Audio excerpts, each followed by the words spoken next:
from the Kiss 92.5 studios in Toronto, Canada. Ladies and gentlemen, This is Roz and Mocha. it's Roz and Mocha. What's going on? Hey guys, this is Bruno Mars. This is Selena Gomez. Chainsmokers. Lady Gaga. Calvin Harris. Celestia Cara. This is Ed Sheeran. You're listening to my boys Roz and Mocha. Roz and Mocha. My boys Roz and Mocha. The Roz and Mocha Show. Between Roz and Mocha, who is your favorite? Mocha. I just Mocha. You guys are so funny, man. Congratulations, Lisa! Wow! You just won $1,000. That is amazing. Y'all just made my entire morning. Keep it up. You guys are awesome, man. This is the Roz and Mocha Show podcast. Powered by Air Transat. This is 5 in 7. Oh, here we go. By requests.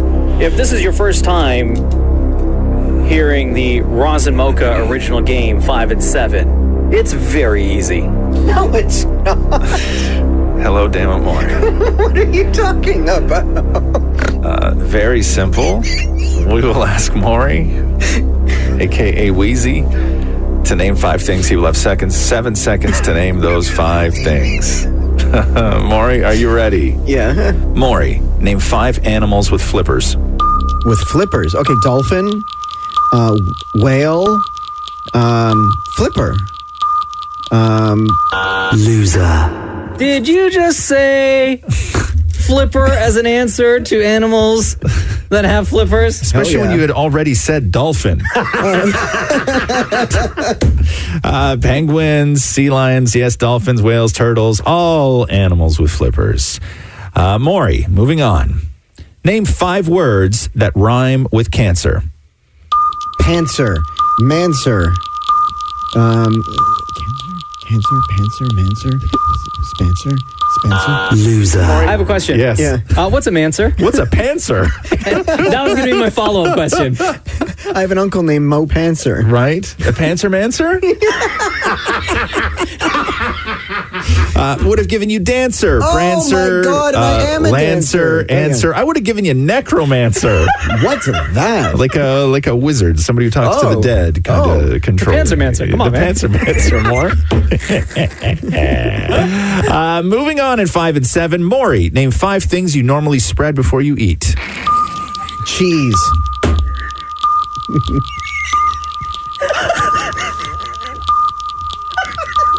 Loser. Maury would have given you butter, jam, peanut butter. I would have given you Marmite had you said that. I said cheese. Mayo. So how do you spread cheese? Spreadable cheese. Well, that's a whole other thing, What, man. Nutella? Nutella. Thank you. Yes. Come on, bro. All right. Moving on. Stop being Panzermancer.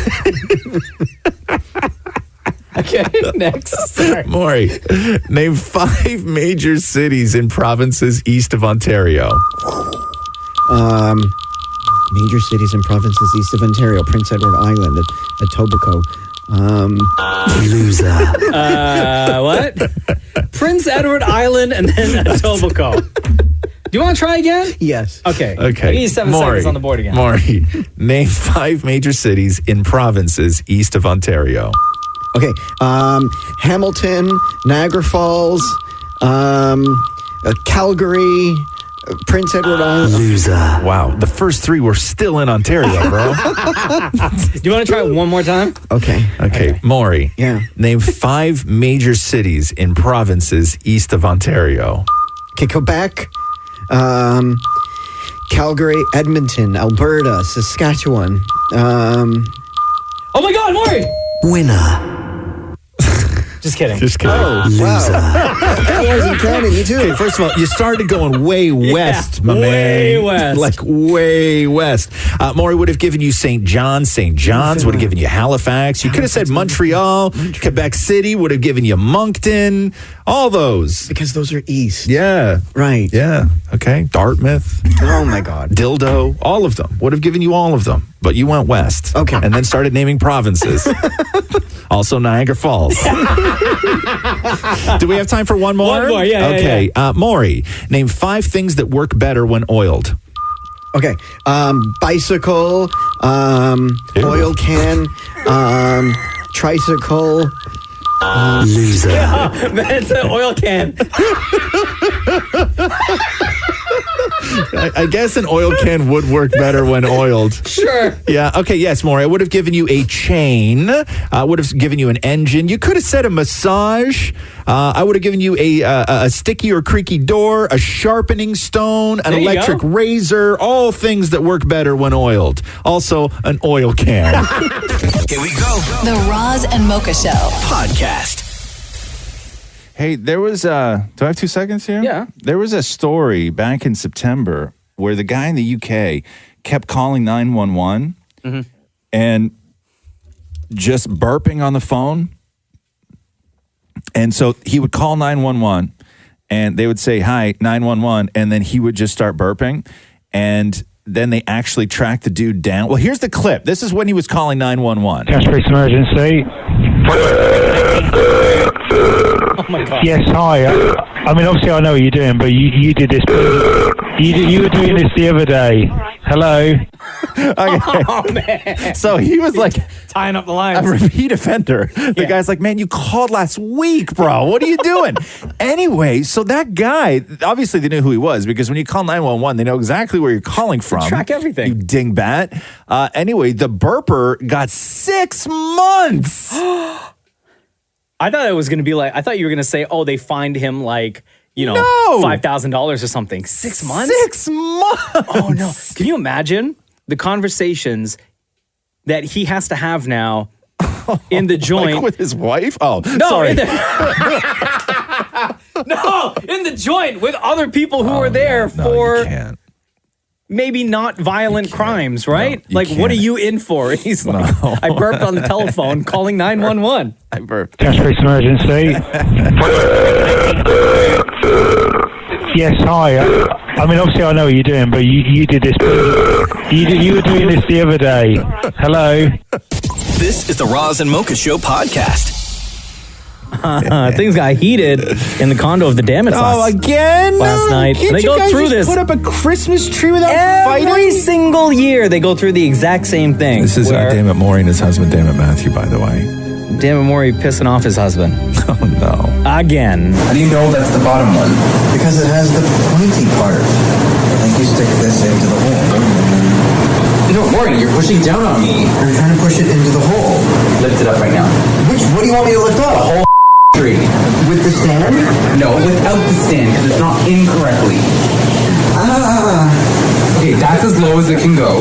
It has to grab the rivets. Shut up. Did you grab the rivets? I don't know what rivets are. I don't know why you're pushing down on me. I'm going to shove this whole entire thing up your I need you out of the way. Twist the damn thing. You do it. You're more muscular than me. Twist the thing. Is it in? I don't remember it being this big. It's not looking pretty. I don't know what happened. The pickle goes behind. I don't want to see a pickle on a tree. Where do you want my pickle? Back behind the tree. Those go in at the end. How do you've been putting this tree up for like 11 years. Why? I don't understand. Why can't they go now? I'm just going to take it off anyways. Like you can put it, but I'm going to remove it. How can we do that if we're not done with the ribbon yet? There's beads now to put up. Beads? Yes. I don't know why you're taking that. I'm going to stab you in the face with this. You know, you don't need to like put your hands on everything after I touch it first. I'm only trying to help. You're not helping. I've been telling you, you're not helping. There, those two are perfect. Do not touch them. I'll break your face. Get that thing away. Get it off the tree, Maurie. I'll break it. I swear to God, I'll smash it. Oh no. It's the one Jewish ornament. Maurie, it's red. We're not putting red on the tree this year. We've done that for 3 years in a row. Mustache tickles. Okay, can we not? I don't know why I have to put up with this. Mustache tickles. Lean in, lean in. Here we go. The Roz and Mocha Show Podcast. So Saturday night, the Leafs got destroyed by Pittsburgh. Yeah, it wasn't good. What was even the score in that game? 6-1. Oh, God. It's brutal. But the big story of the game was during the Leafs sort of, when it was all done, like when they were just getting slaughtered, there was a shot in the audience with a guy sitting next to a girl, like teenagers. Yeah. And she grabbed her phone and took a selfie, and he smiled for the selfie. And then as soon as the selfie was over, his face just like dropped, and it was the fakest smile to the the most like realist look I've ever seen in my life. And it immediately became a meme. People were like sharing it everywhere. It went viral. His name is Costa, and he's here with us on the Roz and Mocha Show. What's going on, dude? I'm great, guys. My first interview, I'm really excited right now. Oh, wow, damn. Wait, are you like really excited, or are you like fake excited? No, I'm really excited. I'm okay. pumped up. I'm so pumped right now. Because we can't tell with you, man. No, I'm being honest. I'm being 100% real right now. I'm so excited. Okay. All right. So, how obsessed with her phone is your sister? She's always on it 24/7, I'm just trying to have a conversation with her sometimes. We can't even make eye contact. Always on her phone. So you obviously like are trained to play along when she takes a selfie, right? Oh, 100%. By now, I've been living with her for 17 years. Yeah. I'm used to that. Right. So you guys are in Pittsburgh watching the Leafs get slaughtered by the Penguins, 6-1, right? Unfortunately, yeah. And out of the entire time that you're sitting there watching the game, how many minutes do you think your sister actually watched the game versus her being on her phone? Okay, well, she was on her phone for 30 minutes of the game. Half the game, I'd say. All right. Especially, the Leafs started losing early. That's when the phone usage started. When your smile turned to just like disdain, what was going through your head at that moment? Like, are you even thinking about anything then? Like, you're just sort of forced to smile for your sister's dumb picture, and then you go back to reality. But what was going through your head that moment when you dropped your smile? Let me tell you. So at the time, it was 6-1. Yeah. So I was nothing but upset, disappointed, frustrated. I was all that stuff. Obviously, she saw that, yet she still has the guts to ask me, hey, let's take a picture. The nerve. The nerve. She had that. All right, so you guys make it on TV. Yeah. And everyone sees, and it goes viral immediately. How soon after the footage hit television did your phone start blowing up with either phone calls or text messages? Right away. The second it happened, I got a phone call from my friend. I pick up the phone call at the game. My friend starts screaming at me, "You were on TV, you're on TV." And then I was so shocked. I was like, oh my gosh. It was absolutely wild. I couldn't believe it. I was already everywhere in the span of 3 minutes. So what does your sister think about all this? My sister was going crazy. I showed her. She couldn't believe it. She was lost for words. She didn't say anything. Start texting all her friends? Did she apologize? No, not even. No. She was the one telling me, listen to this. Yeah. She was the one telling me, I got you famous. You're welcome. I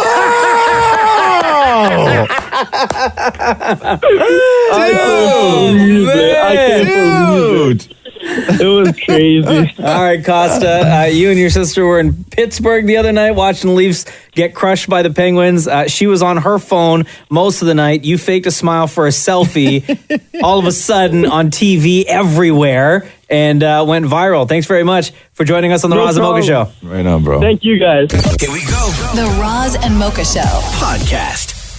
Talk about getting those gourmet meals and breakfasts with Air Transat, created by celebrity Quebec chef Daniel Vizina.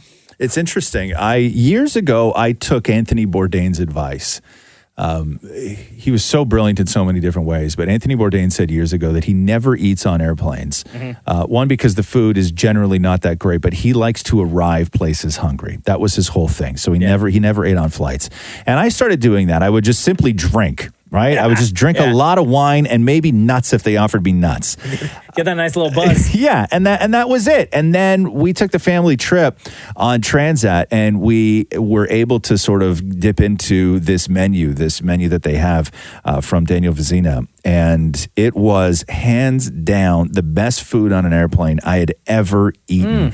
And I didn't regret it at all. Like, I never had that thing of where I'm like, oh God, I shouldn't have eaten that plane food. I shouldn't have. It was incredible. Like, Roxy didn't finish hers and I finished it for her. Like, I had 2 of the meals. Bonus. Yeah, because it's so different. Like, it's just a different class of food that you would normally expect to get on a flight. It's crazy. Each meal served with a salad, dessert, and a glass of wine. Yep. The chef's menu by Daniel Vizina is included when you fly in club class on Air Transat. Plus, a limited number of meals are available for purchase on flights to Europe and South in economy class, but you got to pre-order that 72 hours before your flight. which is not a problem. Get on it, man. A gourmet menu to celebrate vacations, of course. Reserve right now at airtransat.com. Here we go. The Roz and Mocha Show. Podcast.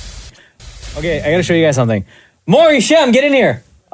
Did you guys see the new Snapchat filter? I don't have Snapchat. Oh, right. You guys have Snapchat, sorry, right? I do have Snapchat. I just don't know how to use it. I'm not allowed to use it. Why not? Because Matthew thinks that I'm only on it for boys.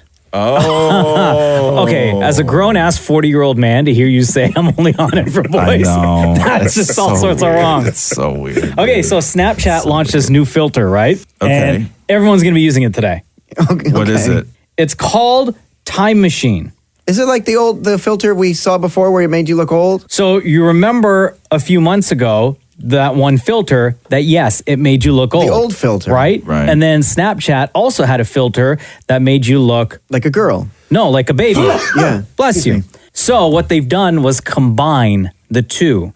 Old baby? No. Benjamin Button. No, not old baby. Okay. So when you open Snapchat, you look for the Time Machine filter, right? Okay. And it's got this slider on once you put the phone up to your face or to somebody else's face, and it's got this slider, and you slide it all the way to the left, and you're a baby, and you can slide slowly all the way to the right, and it ages you to normal all the way till you're old. Maury, you want to try with me? Come here. Maury, try it. Look at this. How do I do this? Okay, come here. Here, I'll come over to your side. I look so stupid Here, today. watch. Okay. Okay, ready? Yeah. Here. This on your Wait, phone. let me fix my hair. Oh my God, I look like a little girl. Okay. Okay, ready? Yeah. Look. Oh my God, look at me. I'm a girl with a goatee, like a little baby girl. Okay. Okay, watch. Ready? Yeah. Doesn't look any different. Oh, come on. Doesn't look any different. Guys. Right? Look at you. As a baby Roz, you still got a little bit of a beard. And then you slowly, there's teenage Roz, regular, like 5 years ago Roz, today, and... Oh, can I see old teenage Roz? So that's like... Okay, hold on a second here. Can I just say something? You know how because I was a big fan of the old filter, the one that made you look old. Yeah. But can I tell you why I like that and why I don't like this one? Why? You know what the old filter never did? Is it never receded your hair. I know. The new old filter recedes your hairline, and I don't like that. Watch my hairline change. I have a beautiful hairline. Look, there it goes. It's gone. That's not cool, man. No, get that devil thing away from me. We have a problem, though. What? Is that Shem did it on my face. Yeah. And baby or old, I look exactly the same. Nothing changed. No, and the old is just me. I broke the app. I don't like that. It takes away my hair, man. Like, how do I see teenage Roz? So that's the... Dude, that sounds so weird, man. Go back to your... Listen. And again, you know what? You shouldn't use it because you're into it for boys. Like, Matthew's right. This is the Roz and Mocha Show podcast. All right, the Roz and Mocha Show. We're heading out to Texas real quick to talk to a dad who took over his 15-year-old daughter's social media account. Yeah, so Larry Sumter, his 15-year-old kid, Madeline, got busted sneaking boys into a sleepover. And what the deal was as punishment, the parents said to the daughter, hey, listen, you can lose your phone and all social media for a month as punishment, or you can lose your phone and social media for 2 weeks. But during that 2 weeks, me and your mother get to take over your account. Ooh. She chose the 2 weeks, and they've done nothing but blasted out embarrassing videos. Yo, Larry, what's up, dude? It's Roz and Mocha. How are you? Oh, I'm doing good, man. How are you? Good. Have you put anything up on the gram yet or TikTok? We did last night. We put up a new one last night. What'd you put up? Well, we put up the Catch Me Outside girl. I don't know if you've ever seen that on Dr. Phil. How about that? Yeah. We know her quite well. Yeah. This conversation so far is exactly what you'd expect from a dad who took over his teenage daughter's social media accounts, by the way. Have you ever heard of the Catch Me Outside girl? Okay, so the deal was this, is that you gave your kid the choice after she got busted doing something she wasn't supposed to do, that she could lose all social media for a month or lose it for 2 weeks, but during that 2 weeks, you get to take over her entire social media, right? Right. Okay. And when you decided to do this, how far were you thinking that you would go with the sort of online public embarrassment of your kid? Oh, well, we knew we'd go all the way because we do this kind of stuff all the time with our kids. Right. What, embarrass them? Oh yeah. Here's my question. What's your wife's name? What's a mom's name? Her name's Tanya. Tanya. Why? Here's what I would do, okay, is if you really want to embarrass your kid, because I know you did like a lot of stuff with you in like a crop top playing guitar, singing embarrassing songs. If you really want to mortify your daughter, okay, why don't every day you just put up pictures of you making out with her mother? That's funny because when we do that in front of her, she dies. Yes. Like, constantly. So why don't you load her social stream with just pictures of you guys Frenching? How about that? Yeah. Like for real. Like don't worry about the costumes, man. Don't go out of your way to like put like these elaborate things together. Just pictures of the two of you, her parents, Frenching all over her social streams. She will never do a bad thing again. Yeah, that would probably be worse than the things we've been doing. So Larry, has your daughter Madeline, has she said anything to you guys yet about any of the social posts? Well, at first she was like, I kind of want to see what y'all can come up with. Oh, challenge. Yeah, it was a challenge for us. So after the first day, I picked her up from school, and she came out and was like, I take the month. I want to take the month. So she didn't want it after. What has the reaction been? Have you guys had any backlash about it's not an easy thing to publicly humiliate your kid in 2019, regardless of what they've done? Yeah, we've had a couple of people, but for the most part, everybody's, said great parenting win, just more for it than against it, really. The only negative thing really is her username on her TikTok account. Which is what? Which is what? Skinny Biatch 1235. How about that?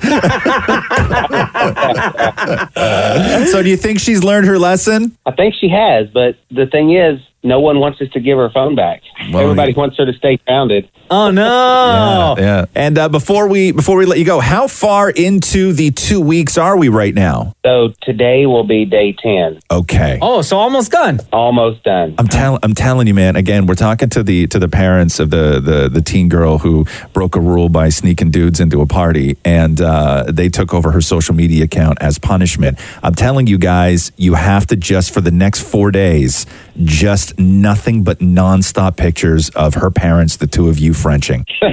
I'm telling you, it's like if you're gonna go out big. Yeah. How about that? Hey, Larry, thank you so much for taking time out of your day to hang out with us on the Roz and Mocha Show. Hey, you're welcome, man. We appreciate it. Later. Catch me outside. How about that? Roz and Mocha's Fix My Life. Update. Hi, Sonia. Welcome back to the Roz and Mocha Show. Hi. So this is an update here, and we've been dying for this update. So we originally, how long ago was it that we talked to you even? It was before I got married, so probably like December. Wow. Okay, cool. So you wrote us this originally. Roz and Mocha Fix My Life. I'm getting married in 3 months, and my fiance and I have been together for 8 years. The closer we get to the wedding, the more I panic about marrying into his family. Wow. We had a great relationship before we got engaged, but something shifted, and now I'm noticing a lot more underhanded comments at me and about your family. The worst part, you say, is that your fiance's accepted a loan from his parents to buy a house because you guys couldn't do it together and your folks didn't make enough money. You said that you were feeling really guilty and inadequate, and it was making you less excited for your wedding. So how did it all turn out? Oh, yeah, good times. Oh No! Oh no! What happened? Like nothing really happened.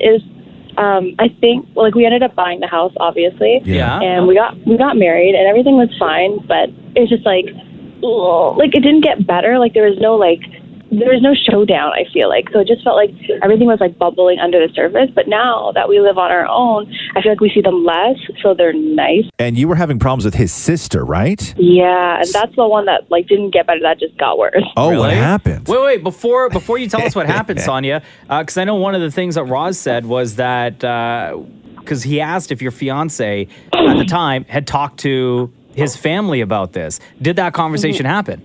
No, he still didn't. Man, No. What the hell's his No, but problem? I think it's because we don't really spend that much time with them anymore, and the same fight we keep having is that he's not catching those moments. He's not catching those comments. But now that we're not living there, they're a lot they're fewer and far apart, so sometimes I'm not even catching them. Right. But the ones that we are catching now are from his sister, which is like a million times worse now. Okay, Really? so what happened with the Quanin? sister? Oh, Yes. What's this drama with the sis? Oh my God. Okay, so for our wedding, she wouldn't even sit with the family, and on the day of our wedding, she showed up to his parents' house for breakfast, and she was just trashing us. And his other sister, who I'm close with, told me, and she was just saying like, oh well, maybe if they were having this stupid wedding, they'd be able to afford a house on their own. And she's like, yeah, and it was just, and then making comments. And every time we see them at family events, like for instance, we had to get a second car because we live up north, and the transit system's not that great, so we had to get a second car. So I ended up buying a car, and she was like, and they tried like the beater, and they're like, oh well, we wouldn't buy a brand new car. We're saving up, but that's why we're buying a bigger house, and like that. Oh my God, why we're smart with our money. Is your sister-in-law? It sounds like she's like super jealous. Honestly, I don't like to say that, but I kind of feel like she is. Right? If these digs are at, oh, you don't need to buy this, or look at you can afford that. It seems like she's jealous of the situation that you're in with your husband, or where you guys are in life, and she's maybe not there yet. No, she makes like a ton of money. Like she's very successful at what she does. Oh, so she just legit hates you.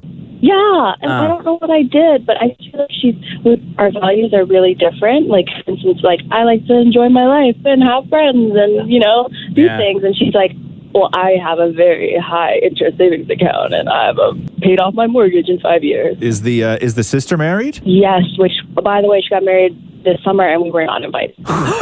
Whoa, hold on. So your sister-in-law got married and didn't invite her own brother? Yeah, and we haven't spoken about it ever since. We're not allowed to bring it up. Like, wait, but you guys still see each other? We do, and that's why it's really, really awkward, because like his parents were obviously at the wedding, and they texted us like after, and they're just like, oh, by the way, they got married, and then we're like, oh, congrats, and then they tried to, like, I feel like they were trying to act like they didn't go, but obviously I'm getting updates from his little sister being like, yeah, we were all there, and I asked them, are you going to invite, and they were like, oh, that's not really her responsibility to do that. Yeah. Wait, but what did your husband, her brother, say? He was like annoyed, but he wasn't surprised. He was like, well, we know how she is. Wow, that is so awesome. So, and one of the things that we had said to you originally when dealing with all this family drama was that you and your husband have to put your relationship before anything else. Otherwise, it'll tear you guys apart. Do you feel that happened? Do you feel that you guys are now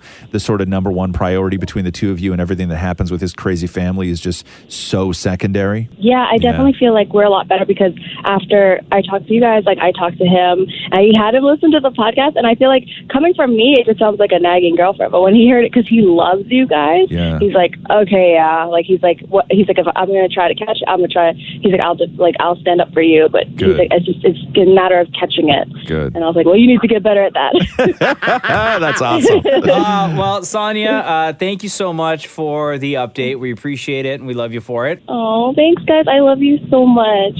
And we're happy that this family dynamic, or lack of, didn't disrupt the relationship that you have with your husband. Thank you. Yeah. You take care. Thank you. You too. Bye. Roz and Mocha's Fix My Life on Kiss. Oh, the majority of people say that they would rather get a heartfelt gift than an expensive one for the holidays. I agree. No, Maurie? No, I tried that. I Yeah. gave Matthew a heartfelt gift for the holidays, and he still hasn't felt the heart. So Right. screw Well, I that. think that your heartfelt gift, though, was what you thought was a heartfelt gift, as opposed to actually the anniversary present. Okay, but hold on. But heartfelt is from my heart. No. You're faking it, though. You're like, I'm not faking it. I gave it 10 minutes. Are you talking about the one that you gave to him, that you made in here like a day or 2 days before you were to give it to him? Yeah, but it came from the heart. No, it didn't. You thought that you were doing something that would appear that it came from the heart. You didn't actually do it from the heart. But he doesn't need to know that. No, but that's the truth, though. That's for sure. the truth. But That's why once it didn't I go gave over it to well. him, it then came from my heart. No, it didn't. What was it again? It was a jar It was of a jar wishes. of wrapped up memories. Oh, Right. wrapped up memories. Right. Hold on a minute. Yeah. That was the same day you sat here after the show, and you were in a rush, and you said, "Hey, Roz, give me some memories." Yeah. That's not hard, pal. Yeah. Oh my Yeah, God. you wanted me to provide you with the memories of your relationship. Yes. No, anyway. Frame photos people love. Handwritten notes people love. Photo books they love, like old school photo albums people love. Yeah. Custom mugs or cups people love. And also at number 5 is custom pillows and blankets. Roz, Yeah. do you still have the custom mug I gave you? Stop it. You never gave me a mug. Yeah, I did, with my face all over it. Oh, no, I don't have it. This is the Roz and Mocha Show podcast. Hello, it's Roz and Mocha. Morning, how are you guys? Good. How are you today? Good, good. What's your name? Connie? So what's going on, Connie? I just wanted to phone and say good morning to you guys and hope you have a great week ahead, and I enjoy listening to you guys, and if I don't listen to you, I'm very cranky. Oh, that's why you got to listen to us all the time, even our podcast. Oh, I do. Okay, great. I don't know how to do the whole podcast thing. I think I'm a little off on that. Well, let's try to help you out. I'll have to get one of my kids. What kind of a phone do you have? An iPhone 8. On your iPhone, you should already have, it's preloaded there. Yeah, the iPod thing. No, the podcast app. Okay. All right. Within the podcast app, I think the icon, the color, it's like pink or purple. Right. You open that, and then in the search bar, you just type in Roz and Mocha. Oh, okay. All right. And then a picture of us will show up, and a little button, a circle with 3 little circles inside. You're going to hit that button, and you're just going to hit subscribe, and then all the episodes should start downloading to your device. Okay, so then I can listen to it at work offline? Oh, yeah. Once you download the episodes to your phone, you can listen to it anytime, anywhere. Oh, okay. Well, that's kind of cool to know, because I didn't know how to. And you know what? Like, even, well, my youngest is 16, but even, like, when we went years ago down to see the Black Eyed Peas, you were in the booth, so we got a picture with you. Oh, nice. Yeah, and then another time I got one with DJ Climate. But anyhow, I'm not a crazy old groupie or anything. I just wanted to say that I really enjoy. Nobody's accusing you of being a crazy We appreciate old you, groupie. Connie. Come on now. We appreciate you. Thank you so much.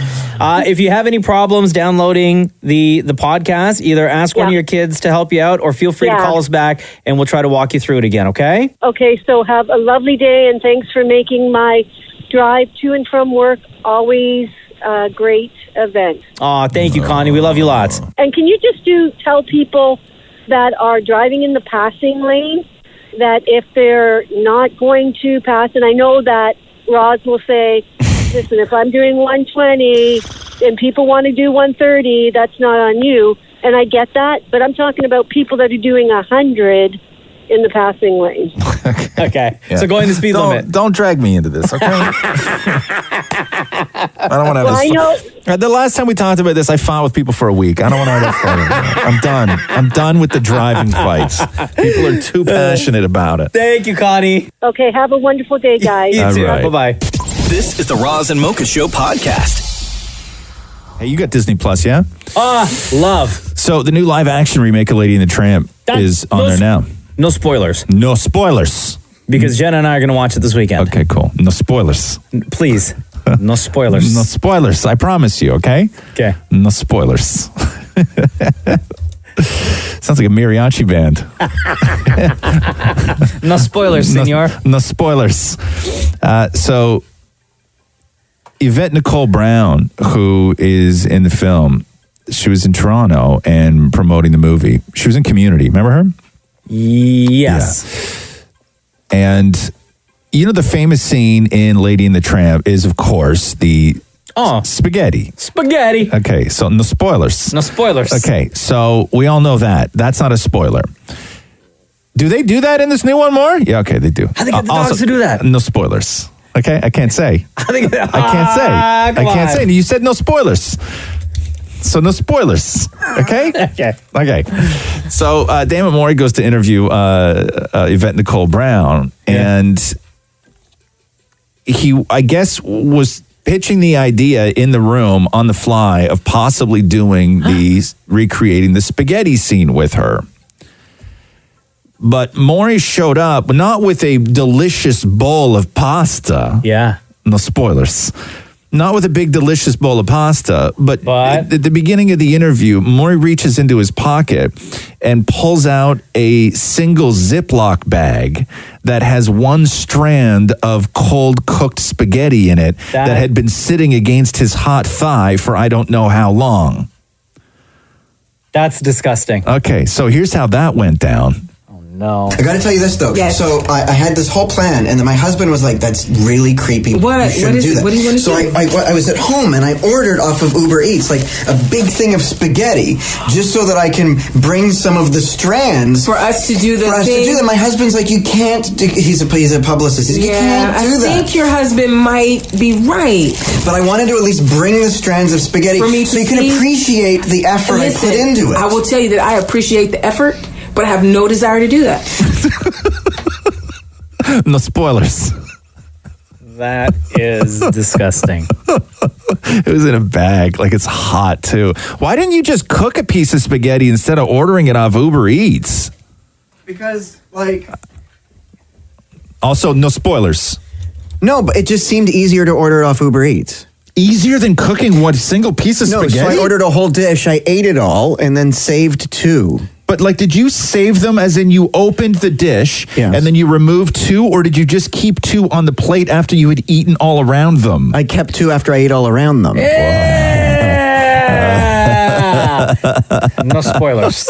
Here we go. The Roz and Mocha Show podcast. There is an Apple employee in Bakersfield, California that just got fired because he took a photo from a customer's phone and texted it to himself. This woman brought her phone in to an Apple store and she was frantically deleting all these pictures, these sexy pictures she had of herself on her phone before she wanted to hand it over to the employee. Okay, so but why was she what was the emergency? Because she had to take it to the store. I guess there was problems with it and she had to get it fixed, right? So she made one of those Genius Bar appointments where you have a one-on-one with an employee. Okay. So knowing that the employee would have her phone in their hands to help her with the problem, just in case she wanted to start deleting photos, right? They moved her appointment up. She didn't get a chance to delete all the photos, hoping that this employee would not discover any of them. Okay. So she took it to the store. He had asked for her password twice so he could unlock the phone to fiddle around with it, whatever, right? Right. I guess he ended up finding a photo that he really liked and texted it to himself from her phone. And she didn't realize until after, when she got home, she was looking through her messages and she's like, what's this weird phone number that, like, there's no contact name attached to it. It's just a phone number. Right. And then she opened it and realized it was one of her photos. Oh, snap. Going to this mystery number, which ended up being this dude guy at the Apple store in That's not California. cool, man. So then, obviously, he got fired. Yeah, that's not cool. There's like a level of trust with your geniuses that you have to assume. For sure. They're not going to start texting your nudes on your phone to their phone. Anytime I've ever been to the Apple store and the employee who's helping out, first of all, I've never left my phone with them. But anytime they've asked me to, like, put in my password or do anything with the phone, they always made me do it rather than them do it. Or if they were to walk away, they would be like, okay, I'm going to the back to do this, this, and this. Here is your phone. To make sure that I'm in possession of it at all times. That's not a normal thing for somebody at the Genius Bar to ask for your password. It's not normal. They don't normally do that, do they? No, they don't. No, they should be saying, hey, enter your password here. Yeah. Right? You should be allowed to. I'm not a huge fan of taking nudes. One, because I don't want to look at them. Of myself. Right. You know what I mean? Nobody does. Right. Of me or of themselves? Oh, sorry. I thought we were talking about you. No. Wait a second. What are you saying? What are you saying? Continue with your story. No. I think you just dissed me, but I don't know if you did or not. No. No, you didn't? No, not at all. Okay. Anyway, what I was saying is I'm not a... What? What? I'm not a huge fan of... Like, I don't take nudes of myself and just leave them on my phone. Yeah. Because for what? Like, am I going to go and look at them later? Like, why? Like, when you have nudes on your phone, like, even if you send it to somebody, right? What is it still doing there? And I'm not blaming this woman at all. It's your phone. You can stock it up with nudes all you want. But what do you do? So anybody who like takes nudes and sends them to people, because I understand that's a big thing. Yeah. Sending nudes. But what do you do with them after you've taken it and you've sent it? Does it just stay there? Like, do you ever go back and re-look at it? I assume like, people leave. What's it doing there? the To me, that photos on just their phone? seems dangerous. Yeah. Right? And again, even I'm not once- saying don't take nudes. Even once you delete the photo, Yeah. right? Let's say I'm going off of iPhone because that's what I own. right? Yeah. Even when you delete it, you then have to remember to go to the folder that says recently deleted. Yeah. And clear all of those. Yeah, which is another scam. But what do you do with it when it's on your phone? Like, how long does it live there for? Like, how long does it? Because you're always going to be in a situation. I think in the recently deleted folder, it's like 30 days before it automatically clears. And I say automatic with air But quotes it's so because they dangerous, still exist though. somewhere. Dude, it's so dangerous. Yesterday, I took my phone out. I'm showing somebody. I wanted a specific picture of my kid that I wanted to show somebody, right? And I'm just scrolling through all my pictures. And they didn't do that thing where they politely turn away while I'm scrolling through my pictures. Oh. They were sitting there staring at me scrolling through my pictures. And you know what a tiny little square of flesh looks like as it's whizzing by. You know what I mean? Like, we're conditioned to know what a tiny little square of flesh looks like. Right. I don't have that on my phone, but I know that that's what they were looking for. Right. Nor should you have them on your Right. phone. Because nobody wants to see that. No. Here we go. The Roz and Mocha Show. Podcast. If you're going to the Santa Claus parade on Sunday, hit me. Mainly sunny, high of 0. Oh, yeah? Yeah. Good. So, you're good. Santa parade starts at 12:30, by the way. What time? 12:30? 12:30 at Bloor and Parliament. Interesting time. And we'll end at St. Lawrence Market. My favorite neighborhood in the city. I've never been. To St. Lawrence Market? Yeah. Really? Yeah. Never been. Didn't you post a picture from St. Lawrence Market on your Insta of the Flatiron building? Yeah. That's St. Lawrence Market. No, but I've never gone to the actual market. No, that whole neighborhood is St. Lawrence Market. Oh, okay. Oh, Yeah. I've been there enough times. I love it. Yeah. St. Lawrence Market's I lived in that neighborhood for years. Yeah. And it was just so dying. I lived at where was I? King and Church for years, and then King and Young for years. After that, I literally moved the block. Yeah. We moved everything with a dolly by hand, just walking it down King Street. Yeah. Serious? Yeah. Why would I rent that truck? Yeah. There wasn't even a stoplight. I was in between the two stoplights. Oh, yeah, you don't have to. Right? I truck for what? You load it up, and then you put it in drive and go, and that's it. Yeah, right. Also, I had no license, so Oh, it would have been illegal. But no, we moved over the course of a week just with the dolly. We'd get home from work every night and move a few boxes over. Do what you got to do, man. Yeah, it was the perfect move. But that neighborhood was What about the couch on the dolly too? We just had super small IKEA couches, so you just threw them right on the dolly. Oh yeah, easy. Yeah, they weigh Super nothing, light, yeah. right? It's like moving a friend. Like, it's just, they weigh nothing. And then we had one of the couches, and it was crazy because Seinfeld had either just like wrapped up, like it wasn't, maybe it had wrapped up by that point. I'm not even sure. But do you remember the episode where Poppy peed on the couch? In Seinfeld, right? Yeah. Okay. So my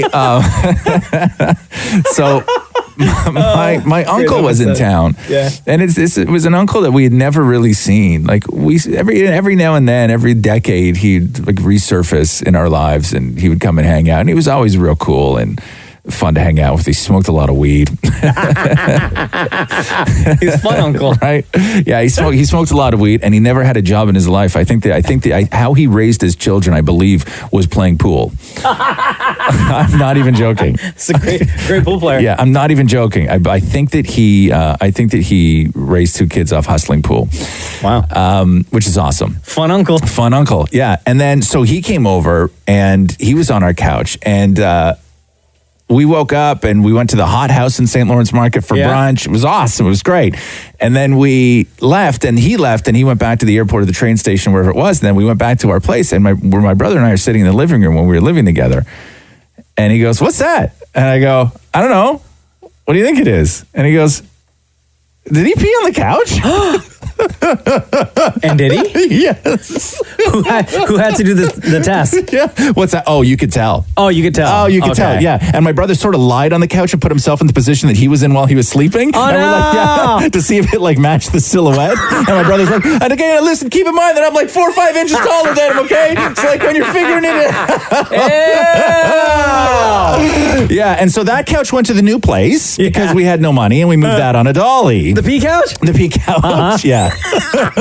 Also, you know what sucks is that you know what it's like that when you have a roommate, right? Where you each have the place where you sit, right? Like you have your place, I have my place. Who had the pea place? I was my couch was the pea couch. Here we go. The Roz and Mocha Show podcast. When I came out of the house this morning to get in the car with Moore, I walked over to the car and he wasn't in the car. Oh. And I looked down the street and he was like 20 feet away from his car. Okay. And like then I front of the car? No, or behind the car. Okay. And then I just saw the lights on his car like go on and off, and then the door's unlocked. Okay. And then I looked in the car and Maury was in the car, and then I just heard Maury's voice from like 20 feet away. Crying? Go, hey, go on in. I'm just gassy. Oh. And I was like, if you got to fart in the car, just open the window, man. Yeah.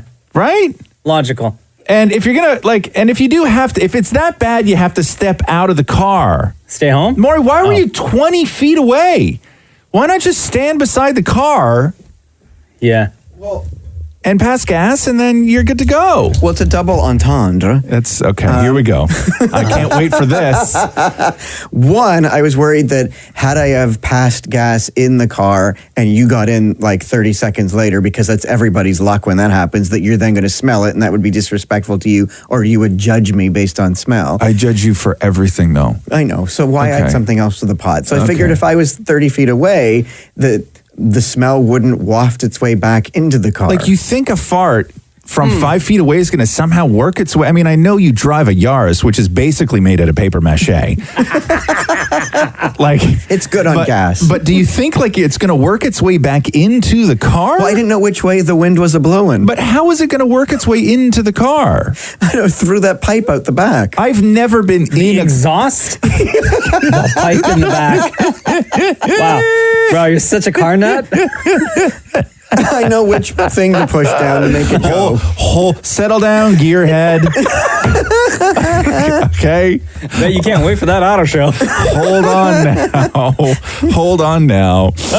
Didn't somebody trick you, Maury, one time into putting a down payment on something at the auto show because you wanted to date him? A guy I was dating, we went to the motorcycle show and he's like, it would be really hot and I would love it if you bought a motorcycle for us to share. Yeah. So I'm like, okay, cool. So it was one of those toy motorcycles, right? Not Okay, like a car guy, Harley. keep it going. What do you mean toy motorcycle? See, why did you have to say that? Well, just a whatever motorcycle, like the It was a fun ones. motorcycle. Yeah. So I put down $100 deposit, right? And then he broke up with me the next day. And so I called the company. They wouldn't give me the deposit back. Can you imagine you go to the auto show? How long had you dated this guy for? Like a week. Like a week. And But Yes. I told the company, I'm like, sorry, the guy I was dating broke up with me and I don't need the bike anymore. They're like, sorry, that's not a good enough reason. Have you ever been tricked into buying a motorcycle? Never. No. Like, I think I was going to poll the room, but we could actually poll the city on this, right? Never. Like, I know we do stupid things on first dates, right? Like where you sort of lie a little bit about your job and maybe you put lifts in your shoes. You know what I mean? Yeah. We all do stupid things on first dates, but I don't think we'd have to go pretty far to find somebody else who bought a motorcycle to impress their Well, you see, date. this just shows you I'll do anything for love. I also don't get out of the car in order to fart. Here we go. The Roz and Mocha Show Podcast. All right, it's Roz and Mocha. Who's this? Hi, it's Queso. Just calling to say what a great job you guys are doing. I've been listening to you guys for quite a number of years, and on the road commuting about 2 hours a day and in the morning time. So you guys make me laugh every single morning. Ah, thank you, Queso. But who makes you laugh more, Roz or Mocha? Oh, wow. Both of you guys. Oh, okay. But who's your favorite between Roz and Mocha? Well, that's a given. It's you, Mocha. Oh, okay. Thanks, Holmes. Sorry, Roz. Sorry. Damn. I had no chance, man. You're I not had his favorite, and you're not the one that makes him laugh. No, I had no chance with this call. Zero. Hey, Queso, where are you from? You sound like you got a Trinidadian accent. Yes, I am. I am Trini. All right. Trini to the bone. Oh, okay. How long ago did you move to Canada? About 32, 33 years ago. Yeah, that's the great thing about an accent. I was talking to somebody where they said that if you are like over the age of, I don't know what they had said, like 12 or something like that. So if you're over the age of 12 or 10, you may never lose your accent. But if you're under the age of 10, it's almost impossible to keep an accent. Wow. Yeah, it's really wild. That's why people whose like grandparents like have lived here since they were like 15 years old, and you can't understand a word they say. Oh yeah, I guess. Yeah, because it's just the way your brain works with the way you learned words. It's really wild. Hey, Queso, being a Trini, what is your favorite like Trini dish? Your favorite Trini food item? Fish broth. Fish butt? No.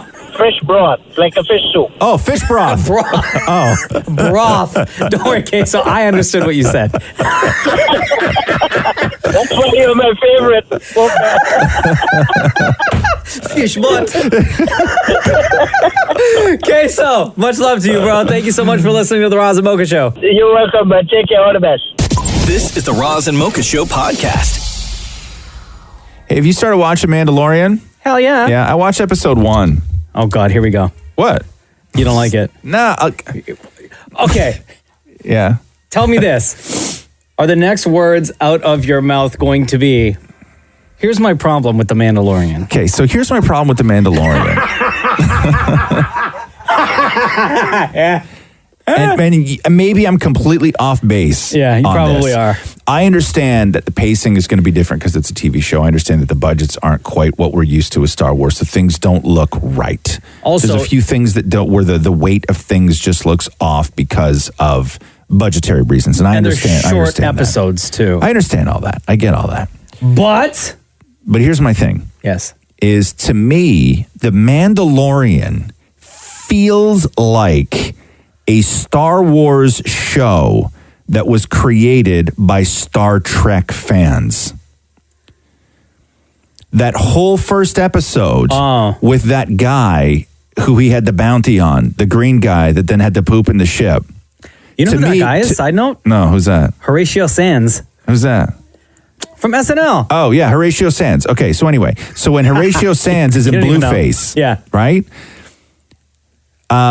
That whole sequence felt like Star Trek to me. The way that the character looked, the fact that he had just a regular voice, the way he was written, the way that they joked, their interactions with each other. Too much comedy. No, it just felt Star Trek. It didn't feel Star Wars. Right. It felt Star Trek. See, that I was sort never of whole interaction. into Star Trek, so I couldn't make that comparison. Yeah. And then I'm like, but maybe Star Wars as a TV show actually is just Star Trek. Like, I don't know. But to me, Mandalorian I don't really, I don't identify with that character yet. Because take your stupid helmet off. Let me see that face of yours, right? Because I never was a Boba Fett fan. Boba Fett is a hugely overrated character in Star Wars. People gravitated towards him because he was cool. That I can agree with. And he was a bounty hunter, but he didn't do much, and then he died a pitiful death. Yeah. Like he didn't even go out in a blaze of glory. No, he fell. He fell. Whoops. Right? And everybody now is like, oh my God, Boba Fett's my favorite character. Based on what, man? Anyway, Mandalorian, to me, is great. Like I'm enjoying it, I guess. But it doesn't feel, there's something off about it that I haven't been able to put my finger. All I know is that to me, it feels very much like Star Trek fans made a Star Wars show. Okay. If that's a fair criticism. Sure, Right. I guess. Also, the Yoda thing, the baby Yoda. Spoiler alert. What? Just in case anyone hasn't seen it. Spoiler alert. Thank you. Okay. Here we go. The Roz and Mocha Show Podcast. Hello. Yo, it's Roz and Mocha. Hey, how's it going? Good, buddy. How are you? Good. Okay, what's your name? It's Ryan. Ryan. Okay, hold on a second. Because we need clarification on your text. Roz, this is what Ryan said to us. Okay. Hey guys, could you call me? I have a surprise box of items from things talked about on the podcast, and I'd like to share more. So, What does that Ryan, mean? what the hell? Okay, so I started listening to your podcast back probably the middle of August. My softball team was going down to Nashville. So I downloaded a bunch of episodes and started listening to you guys on the podcast. And I binged through probably about 40 episodes in like a week. Wow. Wait, so in August, did you start at episode number 1? Yeah. Oh, wow. Okay. Wow. It was because we took a bus down. So we had a 15-hour bus ride down, plus a 15-hour bus ride back, plus all the time in between to like just chill and do whatever between the tournament games. So I listened to a lot of you guys. So during the show, I had found, or I had listened to different things like your games like Pinch, and there was an episode where Roz played Maurie like drums. Like this is like early on days. Yeah. Roz, you were playing the drums on Maury's belly back. or butt? I mean, you've done What all was three. it? I don't remember. It was your back? No, you've done his Your belly, bum. his back, and his butt. Okay. I played a lot of drums on Moore over the years. Yeah. So I had this really cool idea where I'm like, okay, I'm going to start listening to the show, and anything that I could kind of think of to add to a box, I would do. So I'm getting together items like clothes bags. I'm getting some shirts made up that may or may not say I'm a smooth, cool dude. Shut up, man. And some other random items that I don't want to tell you because I want to keep it a surprise. But for it was more so made for your 10th anniversary, but I wasn't able to get the things together in time for your 10th anniversary. Yeah. And then you guys gave away the house, so I knew you guys were busy. So ahead of Christmas, I was thinking this would be a great little Christmas surprise for you guys, where I have this box that I could bring in and show you guys all the items that I've kind of thought of. Sure. So you're just collecting random things that we've discussed on the Roz and Mocha show and just compiling them, putting them in a box? Correct, as a Christmas gift. Nice. So, Great. So clothes pegs and a T-shirt with the phrase "Smooth Cool Dude" on it. Can you tell us like what other? You don't have to tell us everything, but what other things have you gathered? Some things like episode 6 was "Bye Guys Be Bye Guys." Right. Put that on the shirt. Yeah. Episode 14, the brown meanie shirt. Have a logo where it says "Don't Get Me Started, Man" shirt. Yeah, there's a lot of shirts, huh? Yeah, I mean, I know a guy, so I was going to get all these shirts made, but I wanted to make sure that you guys would be down with like coming to see the stuff. And one of my favorite games is Rub It On My Face, so I was going to bring some items in for that game so that we could potentially do that. Wow. Wow. You got a lot going on, eh, bro? That's amazing. That's amazing. I like this. Well, I listen to you guys a lot. I really appreciate you guys. You guys make me laugh every single morning. Yeah. I've actually met all three of you a couple times. Oh, okay. And if you remember, I forget how many years ago, it's like 4 or 5 now. But back when Maurie was doing nude modeling, and I was the guy that came in to describe his photos. All right. And didn't we? You paid for that, right? Yeah, which is still something I may or may not regret. Right. Did you pay like $50 or something, or was it $20 to come in at the viewing party of Maurie's naked Maurie photos? nude? Okay, well, first off, it wasn't full nude, which was better than what I saw it, but yeah. Also, weren't you squatting in that picture, Maurie? Weren't you nude and squatting? No. Wasn't that what it was? No, I was presenting myself on top of a big speaker wearing a Sherlock Holmes hat and holding a pipe. All right. So Ryan, will you follow up with us? That's awesome. Once you complete the getting all the items for this surprise mystery box? Yeah, I probably will have all the stuff set up by the start of December, I want to say. All right, cool. Thanks, bro. Take care, dude. All right, see ya. Here we go. The Roz and Mocha Show. Podcast. Man, I'm starting to feel like the holidays. Are you? Yeah. Nice. Yeah. And I What's don't know why, putting you because into the holiday mood? I don't know, I don't know. Because we've had the tree up now we put the tree up last week. Mm-hmm. And I don't know what it is. I woke up this morning and I really felt like holiday-y for the first day. The smell of what though? Like the smell, holiday smells, like whether it's the smell of eggnog or the smell of gingerbread. I find smells help put me in the mood. You know what I think it is? Is that today's so warm. It feels like a gift. Yeah, because last week we just got hit. Yeah. Bad. So today, I'm in a great mood because today feels so warm outside that it feels like a gift. And that sort of puts me in like the holiday spirit because I've already got a gift. There you go. Right? I didn't have to unwrap it or anything. Just showed up. Yeah. It's right there. So I'm starting to feel. Do you have stockings? Do you put up stockings? Yeah, we have our stockings. Yeah. We get the stockings up. We get the tree up. My tree's super tall though. Is it? Oh my God, it's crazy tall. Yeah. It's like. You put anything on the top? We don't have room. It touches the ceiling. Same. Our tree. So Roxy was just like, well, why don't we just put the Santa hat on top of it? And I was like, in my head, I'm like, well, that's going to look dumb. And then Catherine and Roxy were like, get the chair, man. And I was like, okay. And then I was on the chair with the Santa hat, and for, I don't even know. That's a really good idea, though. Maybe about a minute, I pretended like I couldn't reach or that I was at risk of falling and hurting myself. Oh, no, you like your family. And then Catherine just looked at me and went, just do it. You're going to be fine. And then so I put the Santa hat on it. It's like all crooked and wonky. Yeah. And then Roxy and Catherine both stepped back and went, perfect. And I was like, okay, I guess we're going with the Santa hat on the tree. Mission accomplished. This is the Roz and Mocha Show podcast.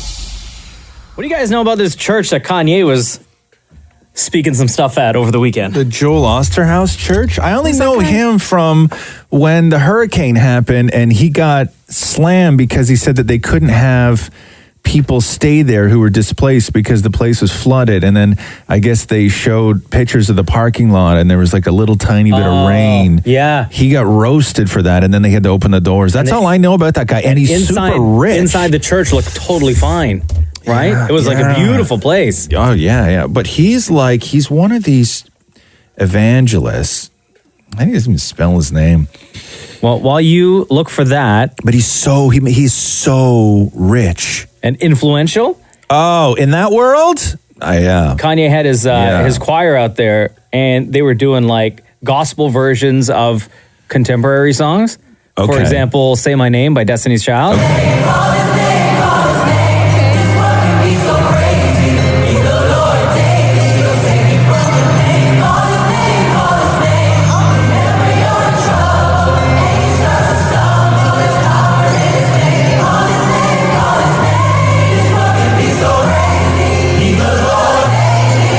Man, I'm not going to hate. Joel Osteen is the guy's name, by the way. I made a mistake earlier. Yeah, I guess here's the thing, man, is that there's probably one, business in the world that is more lucrative than being a pop star, where your fans give you all sorts of money, and that's doing it tax-free in a church, right? And I think Kanye's figured that out. Well, Kanye was on the mic for a lot of his time in that church. The devil stole all the good producers. The devil stole all the good musicians, all the good artists, all the good designers, all the good business people, and said, you got to come over and work for me. And now the trend, the shift is going to change. Jesus has won the victory. Now, the greatest artist that God has ever created is now working for him. Well, yeah, of course he is. But it's so funny because when Kanye says this stuff anywhere else, people are like, dude, come on. But you say that in a church. The man just like stood there and said the greatest artist that ever walked this earth is now working for him. And they were all like, woo! And at one point, I guess somebody in the church was talking. Yeah. So while Kanye was talking. Oh, no. So that was addressed. There were Christians that were there that were not, excuse me, brother, I go into these streams of consciousness when I'm talking, and when you're speaking in the middle of it, it distracts me. I really appreciate the support, but I would like for everybody to be completely silent so I can let God flow through me as I speak to you guys today. Like he's like, come on, like it's true. Like people are gonna talk. You know what I'm saying? Can you cuss people out in church like that for talking? I've never heard of that before. No, I mean, don't get me wrong. I've never been to church, but I've never. But I imagine it's not a place where you get cussed out. I know that God's been calling me for a long time, and the devil's been distracting me for a long time.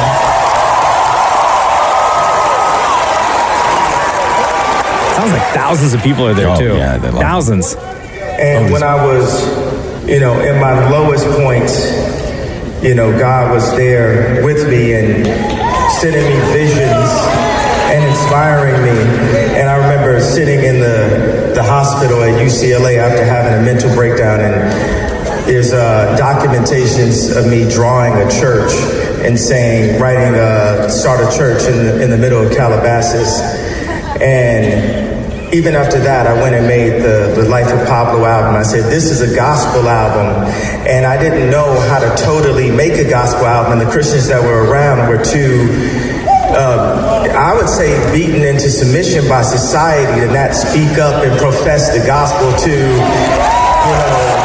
People were into it, though. Man, People were into it. When you start getting ideas about going out into the hills of California and starting your own church, like there's a bad look to that. Yeah. When the individual decides to start their own church. Because people are like, what are you doing? Well, because the history of that, it never ends well. No, not at all. Right? It does not. But maybe that's why now he's just going to all these churches of people in that world that he knows. Oh, man. And is doing what he really wants to do in his own church. Well, I mean, they talk about revenue streams, right? So why not one more? Roz and Mocha's Fix My Life. What advice can you guys give me? Okay, so my question is... Got a problem you can't fix? Roz and Mocha got you. Hi, Teresa. How are you? Good, thanks. How are you? Doing great. All right. Let's try to fix your life. Okay, so I started a new job maybe 8-ish months ago. Let me just read first. Let me read first what you wrote us, okay? Yes, Okay, no you worries. wrote us this. Roz and Mocha Fix My Life. I work at a place where there's a girl who absolutely hates me and is very hostile towards me, and I have zero clue what I did. It's also a daycare, so the kids can feel the tension. Oh, no! I don't want to tell on her because it will cause more problems. Okay, so go. Yes, so she's just very... I have no idea what I did to her. She won't look at me. She will purposely ignore me, walk past me, and say good morning to other staff right in front of me. Is your position in that classroom higher than hers? Like, would you be her No. senior or something like that? No, I'm actually lower than she is. Oh, all right. Okay, so explain hostile, because are we talking absolutely hostile or are we talking passive aggressive, like pettiness? It's pettiness. Okay, so it's not necessarily hostile. You don't feel threatened. Yes, that's true. No, that's true. Okay. So normally when people are passive aggressive, there's specific reasons for it because most people aren't passive aggressive to everybody, right? So it's either that they're jealous, they feel threatened in some sort of way, they are hanging on to a grudge or they're pissed at you about something that maybe you don't even know you did, if you did anything at all. So to figure out where the motivation for this is coming from, you can absolutely have a conversation with her. I don't know if this is something that you take to a supervisor or like any sort of mediator where you have somebody else who's higher than both of you sit down and try and hash this out, because if it's just sort of pettiness and passive aggressiveness, they'll just say, no, I don't. Exactly. Could this be it, Teresa? Do the kids in the classroom gravitate more towards you than her, or do you get the sense that they like you more than they like her? It could be. I know I'm more like happy, like she's very like follow the rules, strict to the book. Yeah. And I'm more like follow the rules, be safe, but have fun. Yeah, maybe she don't like that. Maybe she likes to run things her way and sees that you are getting in the way of how she wants to run the classroom. That could be. And maybe she's a little bit jealous that the kids like you more than they like her. It could be. Right? I would say that you can absolutely have a conversation with her. Yeah. Just as two adults. Don't be aggressive. Don't try and come at this as like as a point of a victim here. I think that you can recognize the behavior, right? Be kind in addressing this with her and just say, hey, listen, I would like to come to work, and I think that you and I can both work on a solution that makes it, we may have different styles, but that doesn't mean that we can't work efficiently with each other. Yeah. And sort of have that conversation. But I don't think that you need to take this kind of thing higher. I think that this is something that two grown women can figure out themselves. That's exactly it. I didn't want to, and I don't expect her to like love me, but just be polite. No, and then once you have this conversation, then you can sort of start building trust, like build a foundation with each other of something that you agree on. If you guys can find the starting point of philosophies on sort of your way of doing things and her way of doing things, if you can sort of find where those two places meet, you can always go back to that point. Right? And then you're going to go and do things your way. She's going to do things her way. But as long as you have some sort of common ground in dealing with kids and running a daycare, you're going to be okay. That's true. Especially if you guys feel like the kids can sense the tension in the room, right? 100%. Thank you so much for your help, guys. All right. Take care. Bye-bye. Roz and Mocha's Fix My Life. On Kiss. Hello, Vanessa speaking. Vanessa, it's Roz and Mocha. Oh my God. I didn't say that. Take it back. Yeah, no take backsies. What's up, Vanessa? How are you? I'm great. How are you? Good. So Vanessa wrote a text to us, Roz, at 925-555. Yeah. So pissed at that new commercial that is inadvertently trying to slam Kiss 92.5. Love you guys for life and have been listening since day one. And then I said, wait, what? Which commercial? Thanks for the love. And then Vanessa wrote back and said, yeah, they zoom in on the radio and it's turned to 92.6. Then this girl comes on and breaks the radio because she hates the station so much. So I don't understand which commercial it is. Oh. It's a commercial for another radio station, and I can't remember. It was like 10 something. And the song that's playing on the radio is this girl just going over and over, going, my butt, my butt, my butt, my butt, my butt. And then for who, Maury? They zoom. That's funny. Yeah. And then they zoom into the number of the radio station, like that it's dialed into, and it says like 92.6. And I'm like, seriously? So this girl comes, she picks up the radio, she slams it on the ground, and the whole rest of the commercial is this girl jumping up and down over the radio. Oh, wow. Yeah, Maury just whispered in my ear which station it was. Yeah. It's a college station. Oh, okay. Yeah, I don't know. That's so funny though, but it's interesting that what are you going to do? Yeah. I mean, you can come for us. That's fine.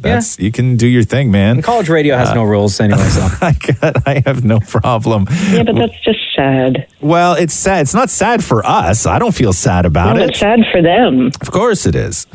Yeah, no, I don't know. I hold no ill will towards anybody who, feels that we are a threat in any sort of way, because you should feel even that if way. it is a college radio station. Yeah, right. I feel. How'd the commercial look though? Because they probably just used some of the students at the school to make the commercial, right? God. Yeah, no, it was cheaply done. Oh yeah, low budget. Okay. That's okay. They're still learning. It's okay. Right. All right. Well, Vanessa, thank you for listening to the show. Thank you so much for just being who you guys are. You guys are amazing. Oh, that's awesome. You're great. And between Roz and Mocha, who's your favorite? Oh, for God's sake, it's Mocha. Oh, there you go. Oh, wow. I thought you were going to say, for God's sake, don't make me pick. Jeez, but you already man. know. Because I gotta say, like, you even made my husband laugh the other morning. Like, he hears your laugh and he just does that. Yeah. Let me guess, your husband's like a pretty grumpy guy in the morning. Yeah, well, kind of. And plus, he's Guyanese, so I mean, he kind of supports the whole, But yeah, no, he loves Mocha. Well, like the Brown movement? Yeah. Oh. Yeah. I didn't want to sound racist, but Yeah. Thanks, Vanessa. We got mad love for you. All right, love you guys. Bye. Bye. This is the Roz and Mocha Show podcast. Something you're going to see popping up on social media today is an anniversary, a Drake anniversary. Today, Roz, is the 8-year anniversary of Drake's Take Care album. Which one was that? What was the big hit on that one? 8 years ago. I'm so bad with time because Drake just releases new music like every 6 months. Yeah. So here, this song was on Take Care. That's just something they know. They know. It was November 15th, 2011. So Headlines was on there. One of my favorite Drake songs, Marvin's Room, was on there. Remember this one? Cups of the rose. Just in my old phone. I should call one and go home. I've been in this club too long. Oh, I love this song so much. Happy with a good guy. But I've been drinking so much that I'ma call her anyway and say Remember that song? And then the song Crew Love with The Weeknd. You know this one. Come on, man. why? 'Cause they loving the crew. They loving the crew. They loving the crew. This Take Care album is also the one that had the track that sparked YOLO around the world. You only live once, because it came from the motto of Lil Wayne. You already know though, you only live once, that's the motto, nigga, YOLO, and we bout it every day, every day, every day. Like After this song came out, everyone was all about YOLO life. every day, what anybody say, can't And one of the biggest songs on the album, by the way, that Take Care album won Best Rap Album at the 2013 Grammy Awards. don't know if you remember this too, but Justin Timberlake was supposed to be on the record, but Timberlake was trying to film movies at the time. So they never got the song that they wanted to do together. Oh, yeah? Yeah. But the big song, and that sparked the whole, oh my God, are they or are they not, is Take Care with Rihanna, okay. Yeah, whether or not they were dating, and then it turned out that they are. So today is the 8-year anniversary of Drake's Take Care album. This is the Roz and Mocha Show podcast. Drake's sports bar, Pick 6, had to close again due to flooding. Again. Really? You remember he opened a restaurant down in the financial district, and after it got flooded in the summer of 2018, it was so damaged and destroyed, they had to just gut and rent the entire place. So is it the restaurant or is it the building? Because it's in the bottom of an office building, right? Yeah, it's the restaurant. So they changed it to restaurant keep flooding? To like a sushi restaurant, or it used to be a sushi restaurant, is now a sports bar. Right. And it got flooded again because they put up on IG a photo. So they had to close the place down again. Really? Yeah. You know, I've never heard, and you know me, I'm a man about town. Yeah, you're literally everywhere all the time. What? I go places. Metro and Shoppers. Christmas time. LCBO. I've never once run into anybody that was like, oh man, we were at Pick 6 on Friday. Yeah. Have you? No, never. You ever seen a picture on Instagram of anybody at that place? I mean, on their own Instagram, yes. No, I haven't. On their Instagram. No. But not... Come on. Do you How follow many? them? How many? Like, a handful of people. No, like on Pick 6s, obviously they're going to do it. No, but that's like, what have I you mean. in your timeline? Have you ever just No, been scrolling I've never seen anybody. through I feel and like that seen place- anybody tag that place in like a post? In the location that they're in downtown Toronto, I think it's just the people who work in that area that are going there after work. Yeah. I don't think people are going out of their way to hit that place up on a Friday night or Saturday night. Sounds expensive, that place, Unless they live around there. Yeah, sounds expensive. Is it expensive? I imagine it's expensive. Listen, come on. A sports bar right there on Yonge? Yeah. It's very gotta expensive more? Like, what do they charge for wings? Do they have wings even?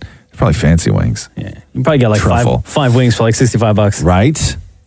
I'll be honest, I ate there like a couple weeks ago. Yeah. Oh, what were you there for? Because I wanted to go because I drive by it all the time, Look and at I know you, that they fancy changed- pants. Look at because this, they right? changed it to Wow. now Pick 6 Sports, right? Yeah. And I remember I was there when it was. And you're a huge jock.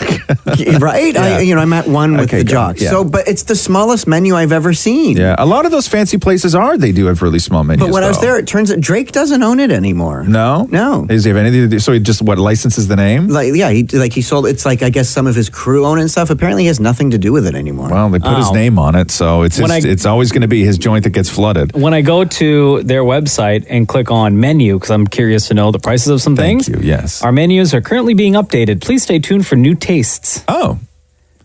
Yeah, like I wouldn't mind going. Same with beer and cocktail. Like all the have a really menus good here. fish taco. Was it good though? The fish Yeah, it's taco is really huh? good. I'll give you that. Yeah, I don't like fish tacos enough, I don't think. Oh, I love. Do you love tacos and you love fish? I know, but here's I don't Put love them fish. together. You don't know me. You don't know me.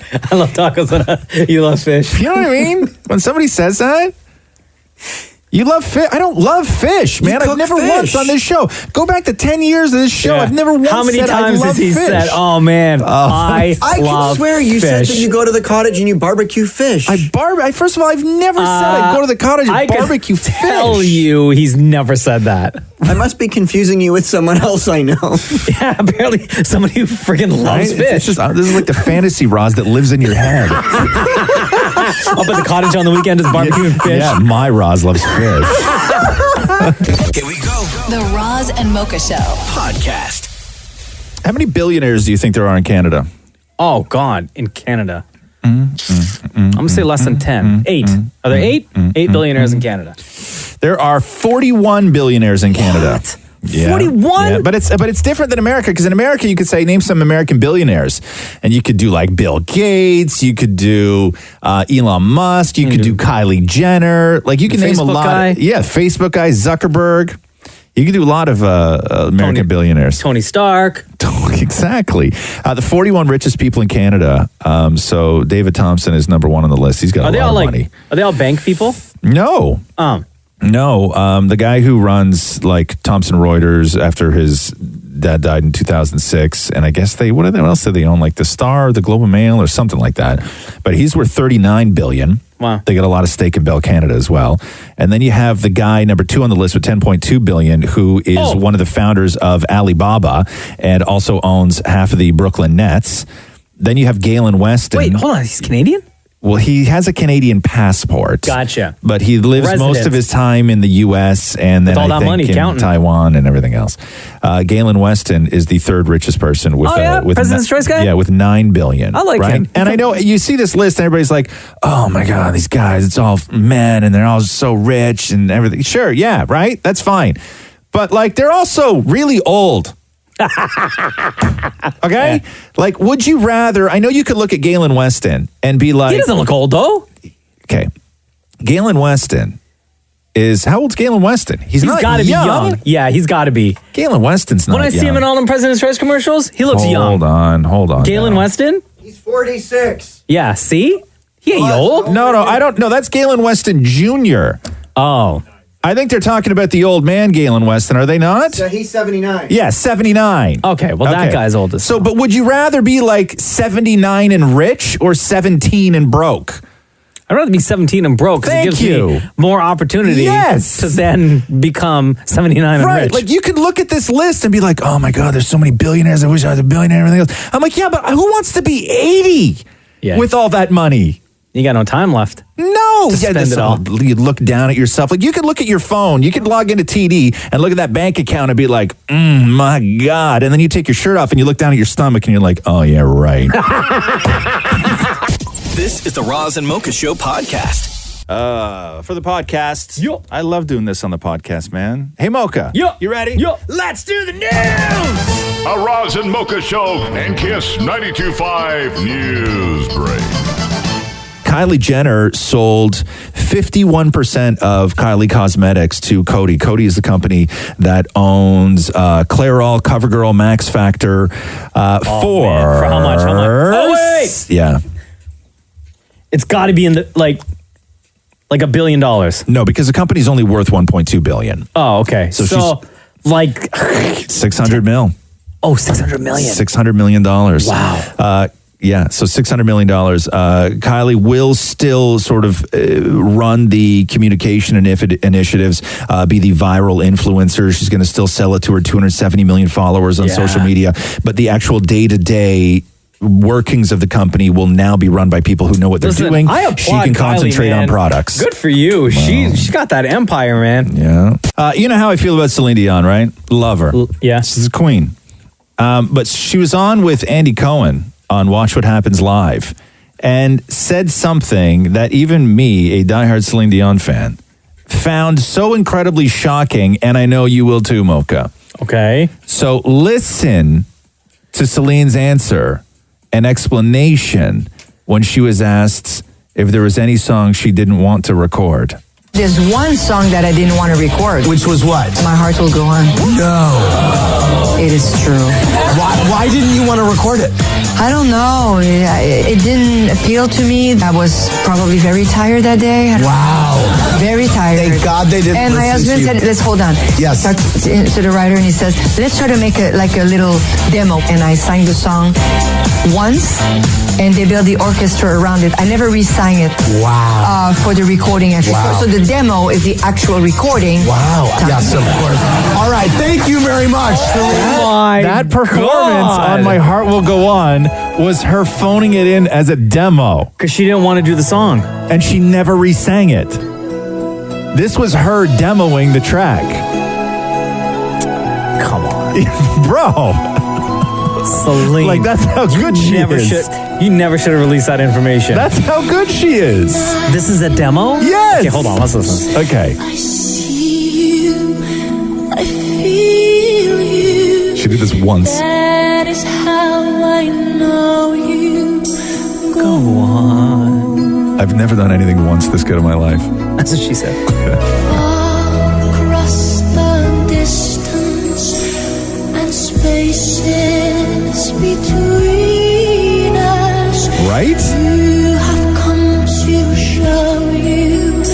I was picturing her leaning on like one leg, like pushing all her body weight to one side. Yeah. And like, you know, scrolling on her phone and her eyes like rolling her eyes. No, there was no phones back then. It would have been her doing that. You know that move that women do where they turn their hand back and they look at their fingernails? You know what I mean?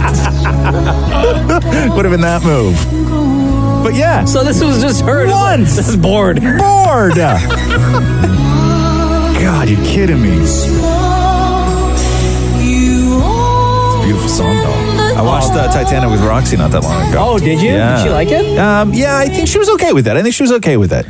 She likes that sort of like big sort of love story kind of thing, but her favorite movie is How to Lose a Guy in 10 Days. We watched How to Lose a Guy in 10 Days again last night. Yeah. It's always on in the house. Roxy, who's almost 10, did she like say anything along the lines of there was more than enough room for Jack on that door? No.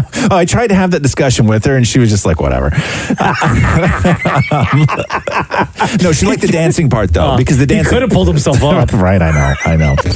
If you're wondering this morning why Julie Roberts and Harriet Tubman are both trending, well, that's because... So the Harriet movie was released, I think, last week? Something like that? A couple weeks ago, yeah. A couple weeks ago.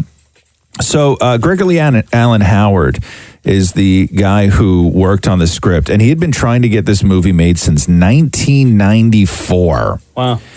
And he tells the story of, in 1994, he pitched the script to a studio head. And the studio head said, this script is fantastic. Let's get Julia Roberts to play Harriet Tubman. Wait, what? Slave? And then when somebody was in the room and they were like, Harriet's black, the studio head said, it was so long ago, no one's going to know the difference. Infamous name. Okay. But I will say this, though. The headlines that are coming out with this story are Julia Roberts almost played Harriet Tubman. As far as I know, Julia Roberts was never actually approached or was considering this role. The name was brought up. In a meeting, right? Don't drag Julia Roberts for this, but I will say one of the best parts to come out of all of this is the fact that Scarlett Johansson is also trending. Oh, no. Don't tell me. With tweets like, how do you even suggest Julia Roberts play Harriet Tubman in a world where Scarlett Johansson exists? Do you think Julia Roberts is waking up and she's going to find out this for the first time herself, too? Probably. My favorite. You don't think like some of the Hollywood chatter back in the day would have got back to her? Where somebody said, hey, your name was brought up for this... Maybe. For this movie. Maybe. She won't be upset that it wasn't offered to her. Maybe. No, of course not. No. So anyway, that's why those three names, Harriet Tubman, Julie Roberts, and Scarlett Johansson. And man, people love to drag Scarlett Johansson for her. I should be able to play a tree if I wanted to. Because remember when it was announced earlier this week that Nicolas Cage is set to play himself in a movie about Nicolas Cage? And of course, the first response for that was, couldn't get Scarlett Johansson, I guess, huh?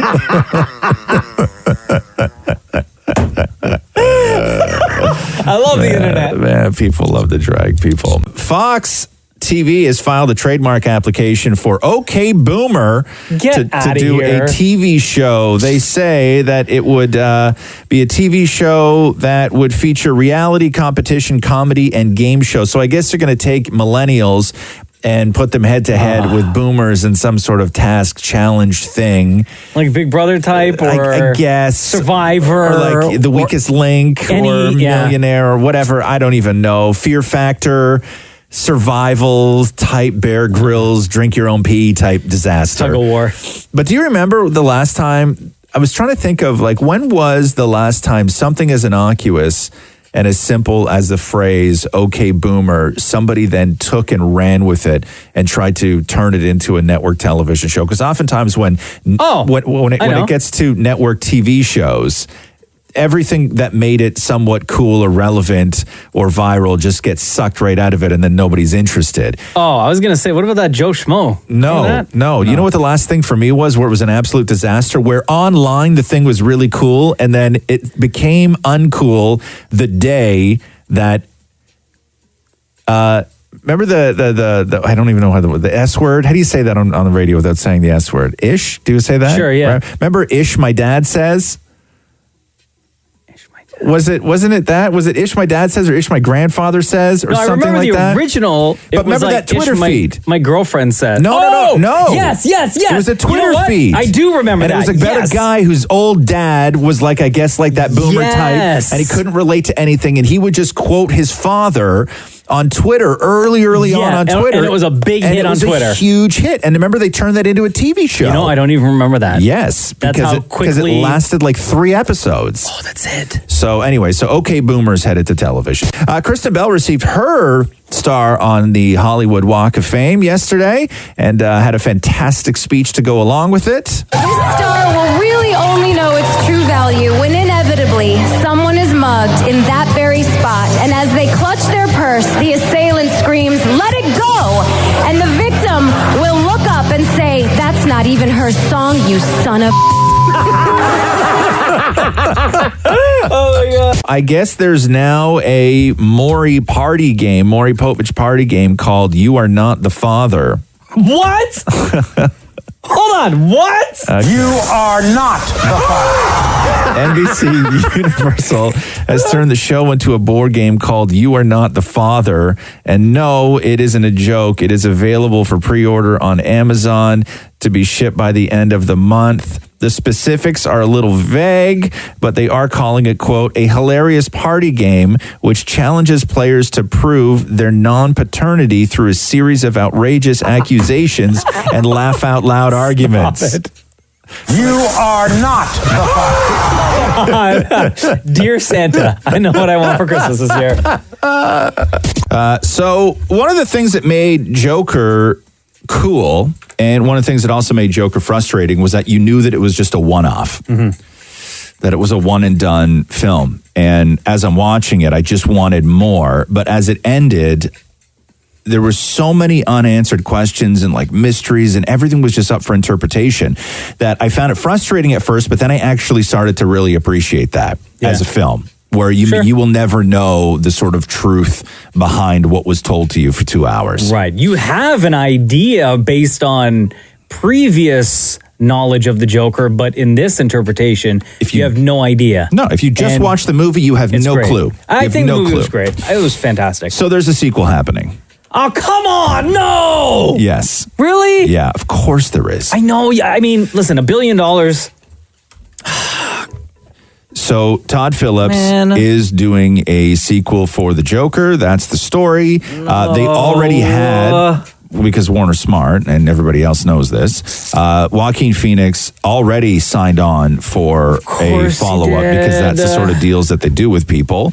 And they also gave Todd Phillips, nobody knows what character it is yet, but they also gave Todd Phillips the rights for another, and people are assuming it's a villain in the DC universe, to do an origin story for.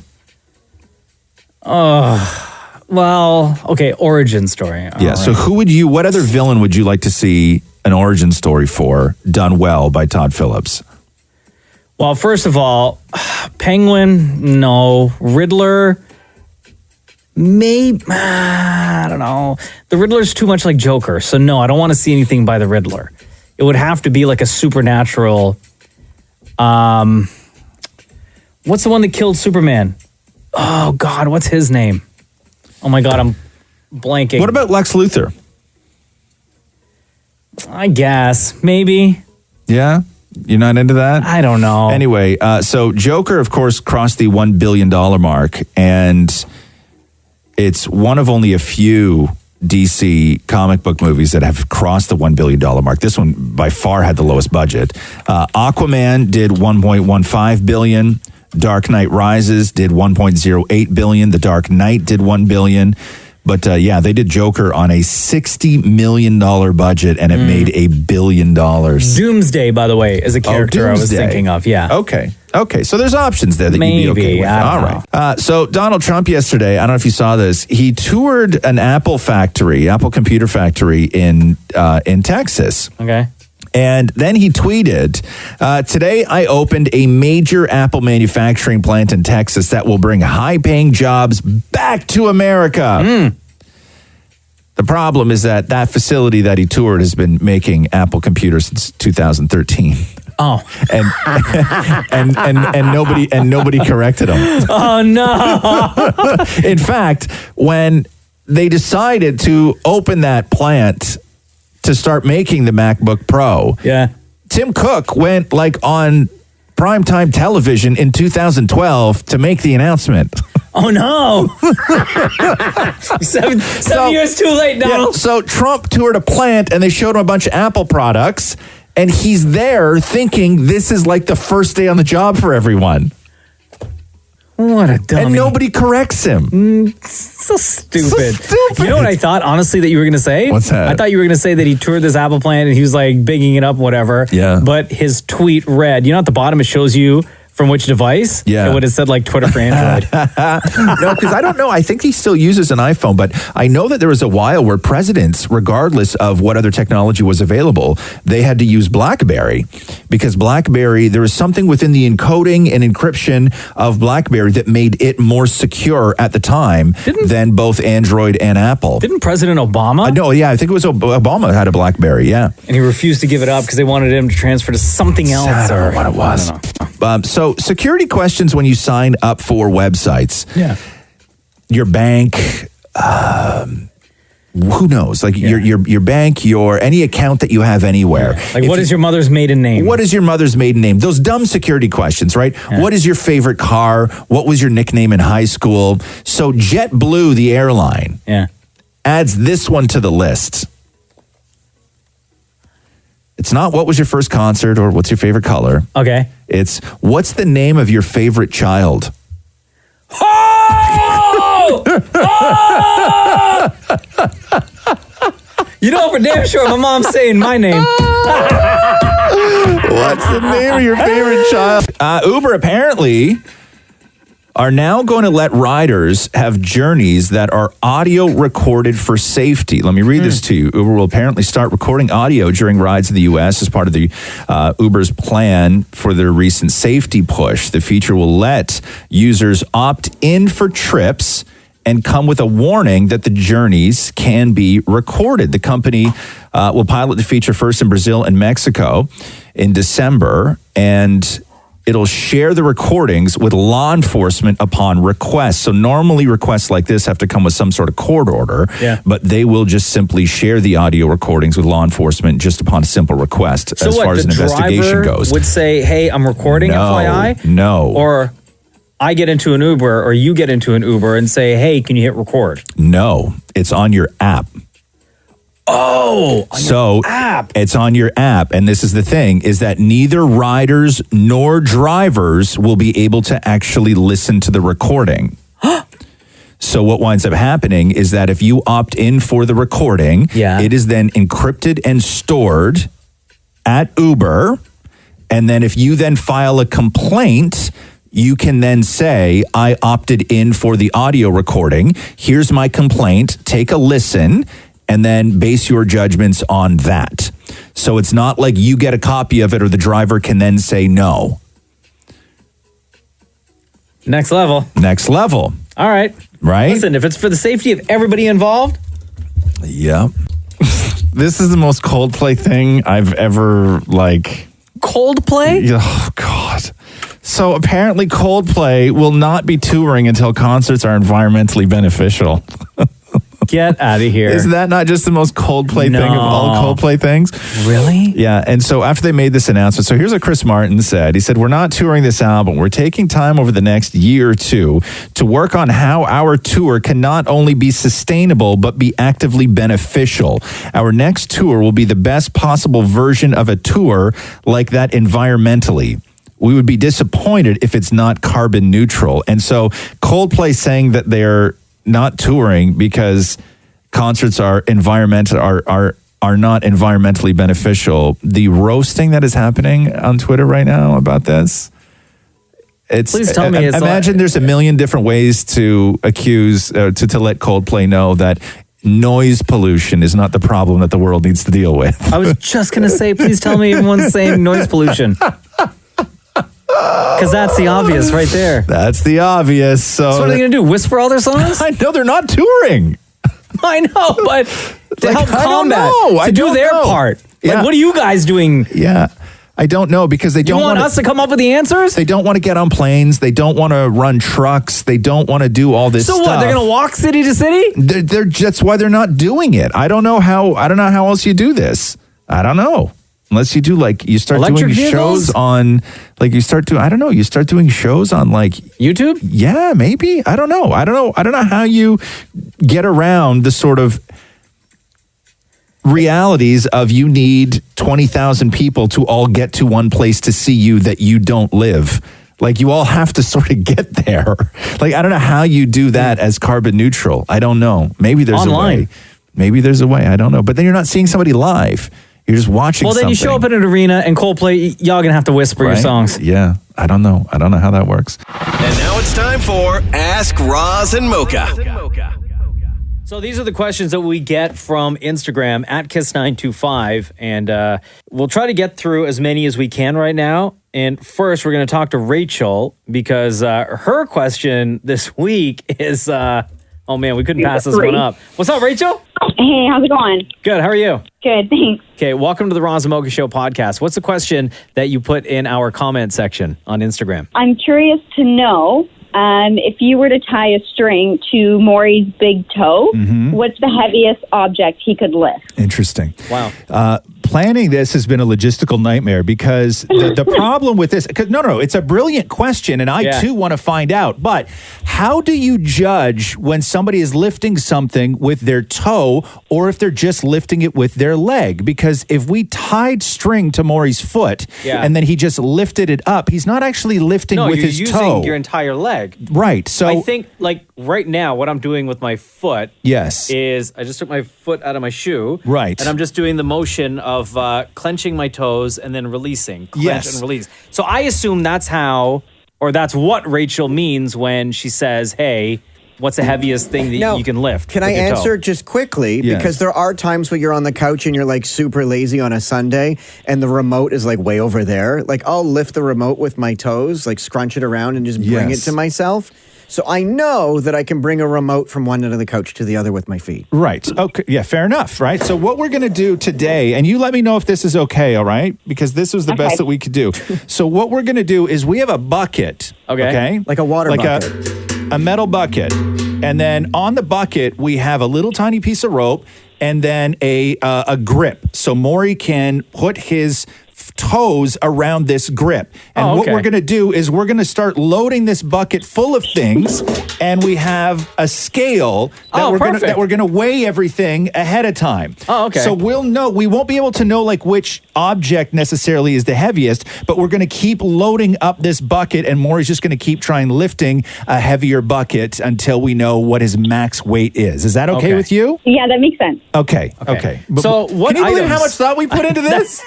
Listen, if you're going to do it, you got to go all out. Thank you. Right? Yes. Okay. So some of the things. So I think we're going to start with. We'll start with with a bucket with just a regular bottle of water in it. Right. Okay. So hold on here. So let me weigh this. So the bottle of water is 1.2 pounds. Do you want to keep track of this, Mocha? But do you need to weigh the bucket too, so you know how much the bucket weighs? Yeah, I'm going to get to that more. The bucket itself is 1 pound. So everything we do, we're going to subtract 1 pound, okay? Okay, so the water is what? The water is 1.2 pounds. 1.2. Okay. Yeah, 1.2. Okay, so Maury, I'm going to come around and I'm going to put the bucket on the floor with the water in it. Okay. Okay, here. So here, you take this.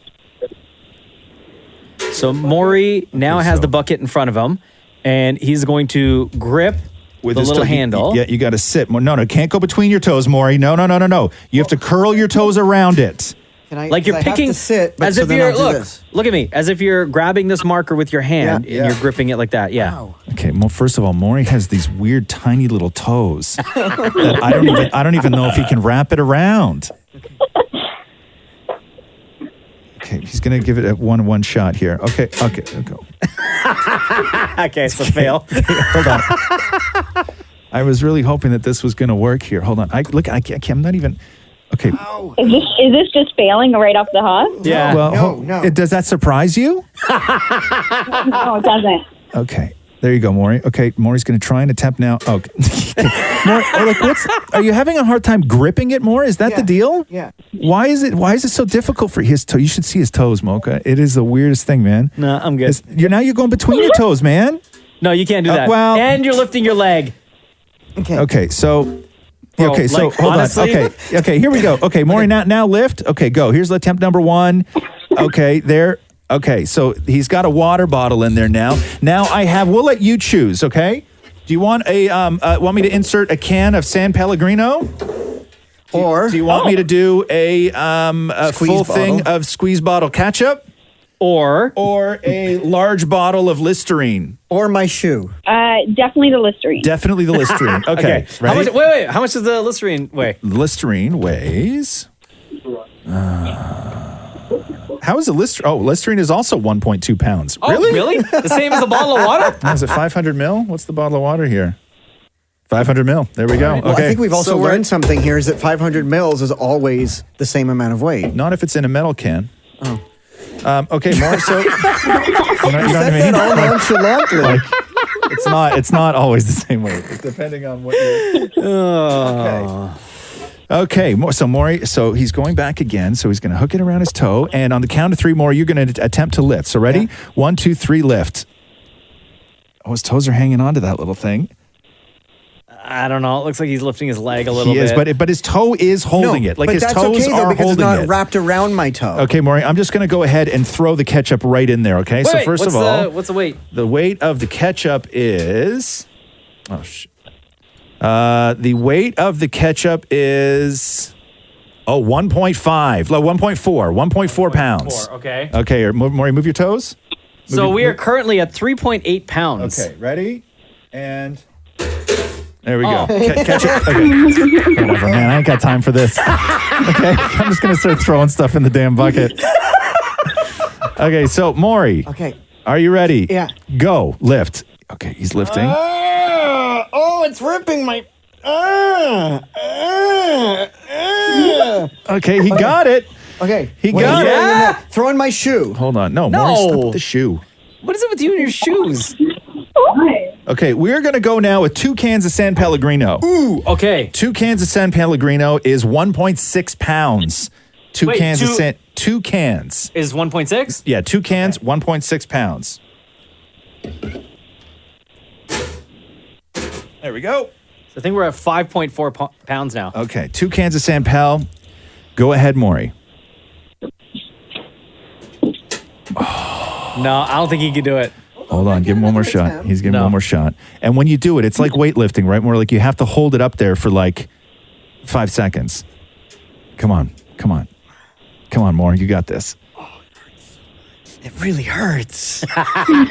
Go for it, Maury. No pain, no gain. He's getting a toe cramp. Come on, Maury, you got this, buddy. I Listen, learned you that want your toes to get if you swallowed or breathe what? out loud, it'll help you get strength. You got Okay, this, go. Maury. Do it, You got do it. this. You got this.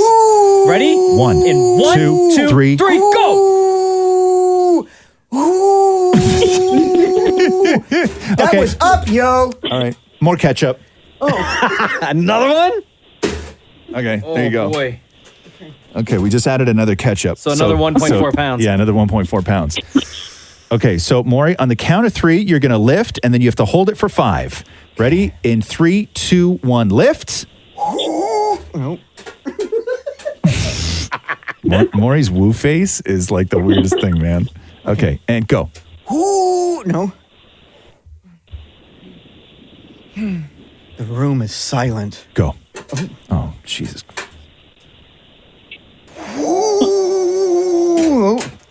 I got it for 2. I got it for 2 Mississippi. No, you didn't. Listen, man. We're the ones that count Mississippis. You don't count Mississippis. We count Mississippis. Okay. Okay, But ready? you started counting so late. Okay. Okay, in 3, 2, 1, lift. Oh, okay. You got that's less than a second. Toe cramp? Toe cramp? Okay, So, let's go back to before the last ketchup and add that up, because I think that's his max. So 5.4 pounds. Okay, so Rachel, to answer your question, how much weight could Maury lift with just his toes? 5.4 pounds. It's like a small, 5.4 pound thing.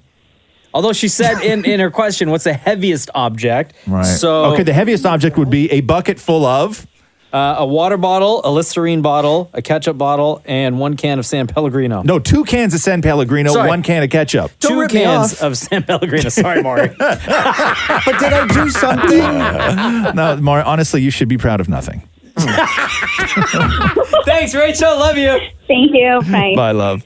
Z Chun Mo from Ottawa. snap. Yo, Z's been like getting in on the podcast questions lately. All right, what is your go-to dish to bring for a potluck? I think we Interesting. talked about this recently, didn't we?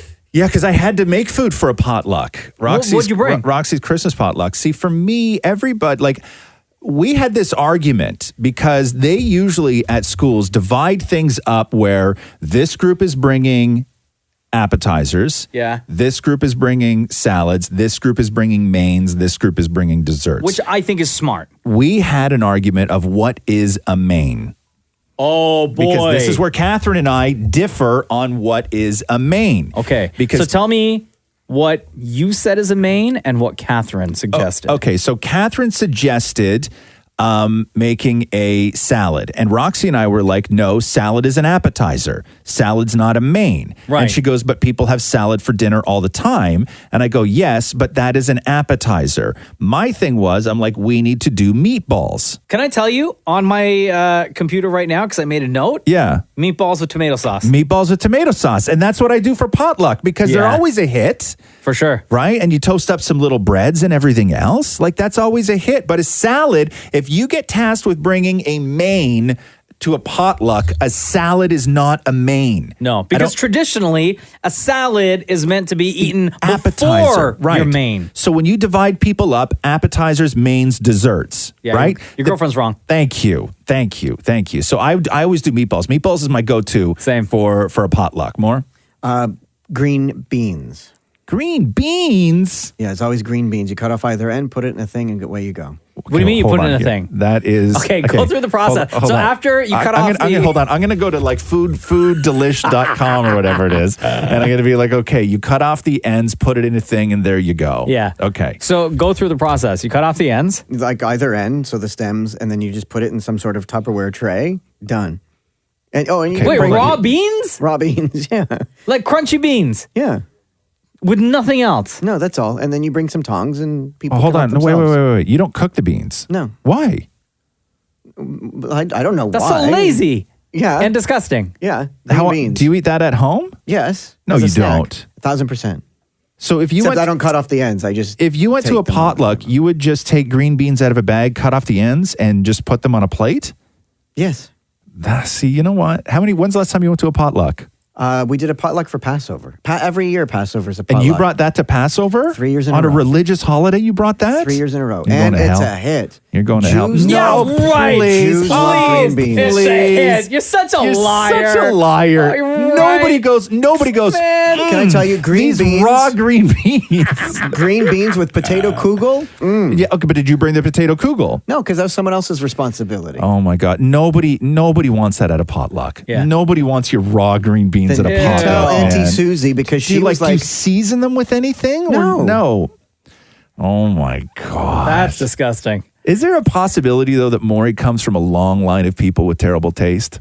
Oh, yeah. Like, is there a chance that his family actually You don't enjoys? that doesn't just like come to your mind. Like you're born into that. Right. Yeah. Like it's part of your DNA. Yeah, like Maury right? didn't discover raw beans as a meal before. Like his dad Frank would have brought it to Yeah.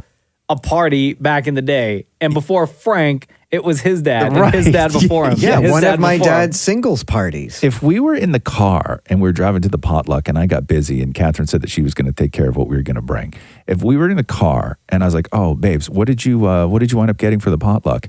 If she said, "Oh, I just took a bag of green beans, cut the ends off and put them in Tupperware," I would take the Tupperware and throw it out the window.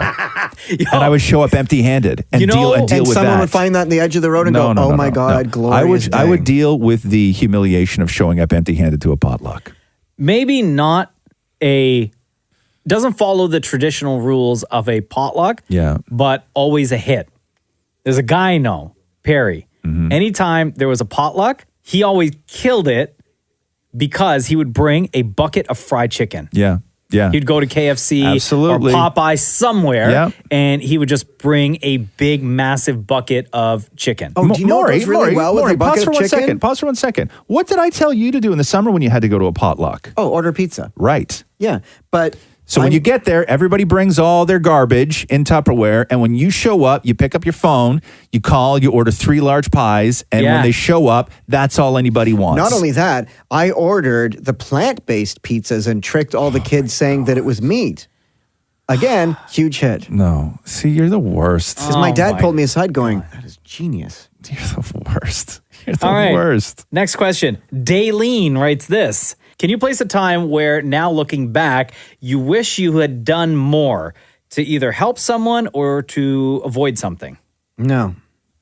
Like if you saw somebody hurt and you just drove by, now you wish you went back and actually helped them? Yeah. Has that happened to you, Maury? Didn't that happen a few months ago with you guys? No. Both of y'all. Yeah, we saw a guy dead on the ground because he walked into a pole. Yeah, like And I will drive say, back. We reversed, but we looked out the window. I will say this. Maury and I have seen probably a half a dozen people on the way to work early in the morning Jumped off the gardener. that we thought might be dead. Right? Yeah. Like it happens quite frequently because we take a sketchy road to get to work. Yeah. And there was one day where so if you're not in Toronto, the Gardiner is a highway and underneath the Gardiner is Lakeshore and they sort of run on top of each other. And then every now and then you can get off Lakeshore and go north, but you have to go under this sort of bridge for the Gardiner that is above you. Big highway. And there's no shoulders on the Gardiner. One day Maury picked me up and he said, he goes, I just saw the weirdest thing. And I go, what's that? And he goes, I just saw somebody walking down the Gardiner barefoot. Like walking down the Gardiner is like, it's a highway. Yeah. Right? Like a highway. You don't see that at all. And Maury goes, I just saw somebody like walking down the Gardiner barefoot. And I got in the car and I was like, oh my God, that's like super weird. And then we drive down, we get off the highway and we're about to go underneath the Gardiner. And as we're turning up the corner, there's a body on the road with no shoes on from right above where the Gardiner was. Yeah, we were just like, has to be a different guy. You didn't even call like the police or anything? It was so shocking. Oh, the police were there. It was so shocking, right? That like I didn't even know how to register what we just saw. Then another time, Maury and I were Maury and I were driving up the road, and it was winter time, and there was a guy who looked very much like Santa, who was sitting in the pouring rain, Santa? pouring rain on a stoop on the corner, like right at the corner, not like he's sitting on like a light stand kind of thing, like the corner of a light stand, like balancing himself in, the pouring rain. And he looked like Santa, and he had the long beard, and it was perfect. It was all wet and everything else. And then on the ground in front of him was somebody who looked like they were being paid to do stuff to wet Santa. What? Yeah. Yeah. So we saw that and just drove by. And that was a nightmare. And then another time we were driving up the road and we just saw a guy lying on the sidewalk, half on the road, half on the sidewalk. And Maury goes, oh my God, that guy's dead. And I go, Maury, that guy's not dead. And then Maury drives for a little bit. And I will say this, Maury then turned around and did a U-turn. Yeah. And by the time we got back there, there was somebody who was over top of him with their phone in their hand. And the guy wasn't moving.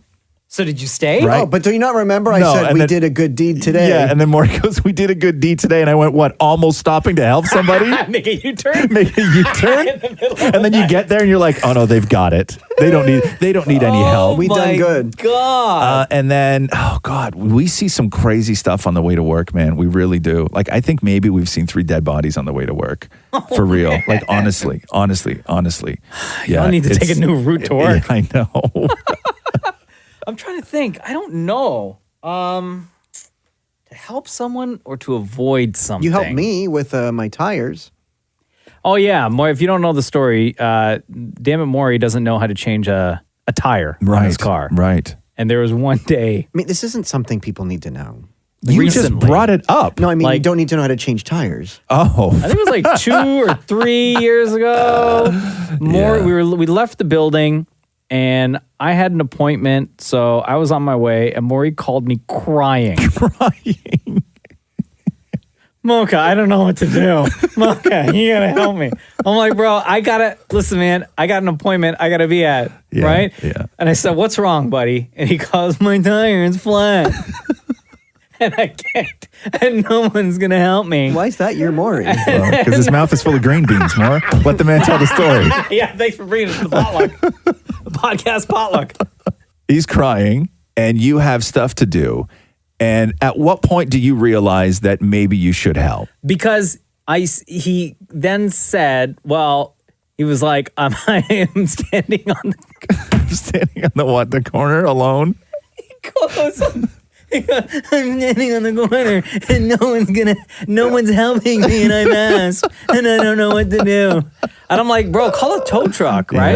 Yeah. And then, so I was like, I have to go. And then I just hung up, and then I get in the car and I leave the parking garage, and I was like, you know what? It's not that far from here. Let me go help the guy out. Yeah. And I pull up to the gas station, and Maury's standing there looking down on his phone, and his face is like bright red from crying.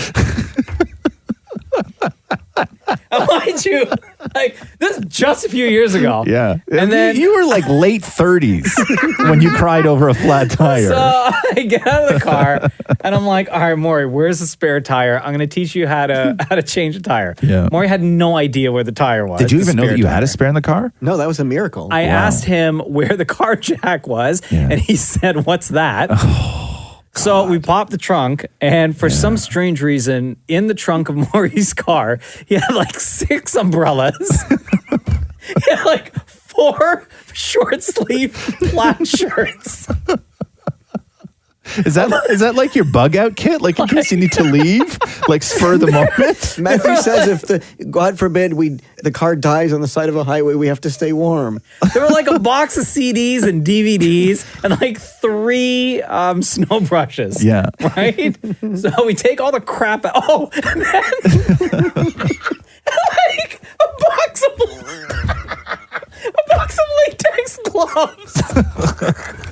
Why do you have latex gloves in your trunk, weirdo? Gloves. What are you doing that you have to have so many umbrellas and latex gloves on you at all times? You don't need Super to know. weird. How did your dad teach you as a kid such wonderful lessons as how to dent a can in the grocery store to get a discount, always bring raw green beans to a potluck, but never told you how to change a tire? Because I don't think he ever thought I would drive alone. Anyway, so I showed Maury how to change the tire. We changed it. He was on his way. I was on my way. Yeah. So if that ever happened to you But again, my favorite Maury, is before you got there, I had no idea my tire was flat. So I'm driving home and someone's honking and waving at me. And I rolled down the window going, thanks for listening. Oh, God. So do you now know how to change a car tire if you had to? No. Oh. All right, here we go. Lisa, what is I think we answered this before. What's the first thing you notice about a person? Lips. We've answered this, right? I think so, yeah. Yeah, I think that's right again. I always said like whether or not they had like dry hands or dry lips. Right. But in the summertime, it's, what do you call this? Men's shoulders. Skin. Men's shoulders. That sounds so weird, man. For me, it's always the same as it always is, which is the first thing you notice about somebody is their height, because I'm usually so much taller than most people. Oh, I'm a sucker for shoulders. Lisa asks, have you ever farted in a store? This is another Lisa. Have you ever farted in a store and blamed someone else? No, but I farted and you just walk away. Yeah, like have you ever farted in a store and went, that guy farted? Like you just say it so loud in Walmart? Right. No, because that's really mean. Yeah, big time. But I have farted in a store. I think everybody's farted in a store. You just quickly walk away. Yeah. And then you watch as someone walks into your fart. Yeah. Did you see that video that went around of that woman on the security camera who diarrhea'd in a store? Yeah. No? In a grocery store. The one she went up the escalator? No. She was in a grocery store. There's more than one video? Yeah, no, there's a video of a woman who diarrhea'd in a grocery store, and she's like walking around the grocery store and just ducks down behind one of like the sort of open refrigerators in the middle and just diarrheas and then just gets up and walks away. Oh, gross. You didn't even wipe? No. Oh, that's so disgusting. No, you didn't see that video? Why am I the only one that saw the diarrhea in the grocery store video? No, man. Your internet is different from mine. There was one yesterday of a guy on security camera that farted and then turned around and dry heaved as he smelled his own fart. That's so gross. Yeah. All right. Leah asks, would you rather talk like Yoda or breathe like Darth Vader? Oh, breathe like Darth Vader. Yeah, same. 100%. Breathe like Darth Vader. Yeah. Do you have more? Talk like Yoda. No. You don't even know how Yoda talks. Ooh, funny I am. Yeah, that's Yoda. Yeah. Okay, what else? Ooh, chicken and burger, yum. What? What? Ooh. Hold on. Why is Yoda always saying ooh as like his first word? Yeah. That's how he starts his sentences. No, not always. Pretty sure. No. Okay, go again. Okay. Ooh, water in a glass. Me thirsty. No, that's Jar Jar Binks. Yeah, you're doing Right? Jar Jar. Yeah, I think you're doing Jar Jar. Do Yoda. Me say drink cold water. Yeah. Right? That's Jar Jar Binks. That's Jar Jar. Ooh. Ooh. Ooh, sexy roses. Ooh. Okay, so that's Yoda. Ooh, tall you are. Okay. Right? All right. Andy says, are socks just... Oh, God, this is so ridiculous. Okay. Are socks just gloves for your feet or are gloves just socks for your hands? Neither. They're two different things. Yeah. No, but it's a creative question. Give him an answer. Are shirts just pants for your body? Right? Good one. Right. You know what I mean? Are pants shirts for your legs? Yeah. Are bagels just bread with a hole? No, it's Well, like, yes, they are. Yes, they are actually. Warren. Yeah. Thanks for playing along, though. Are hats underwear for your head? Right. Yeah. Like you could dissect this a million different ways, you half-wit. No, No, gloves are gloves. Friggin' socks are socks, bro. All right, next. Are eyes just spectacles for your glasses? Excuse me. No. Are glasses No, just stop. Just stop. Just it's not going to work for you. Are glasses I might spectacles allow for you to your continue if you ask that question in Yoda voice, though, more. Ooh. Stop it. Okay, Samantha Walker asks, do you fold or scrunch your toilet paper? Fold it 3 times. Do I fold it or scrunch it? 3 times? I pull out a bit. Yeah. Fold it, like I inadvertently fold it always 3 times or whatever. But how much toilet paper are you using for that one-time use? 1, 2, 3, 4, 6 squares. And you fold it 3 times. Yeah, and then away I go as I stand to wipe. Right. I think I use, because we got that like extra tick Charmin, Yeah. like 3 squares and fold it once. See, but mine's Costco toilet paper, so it's not that comfortable. Right. Oh, the Kirkland one. Yes, Yeah. those are thin. But the thing is, look, we bought like one thing, so it's going to last 10 years, so I got to get used to it. I take like 5 sort of squares and I roll it around my index and my middle finger. What, and shove it up? No,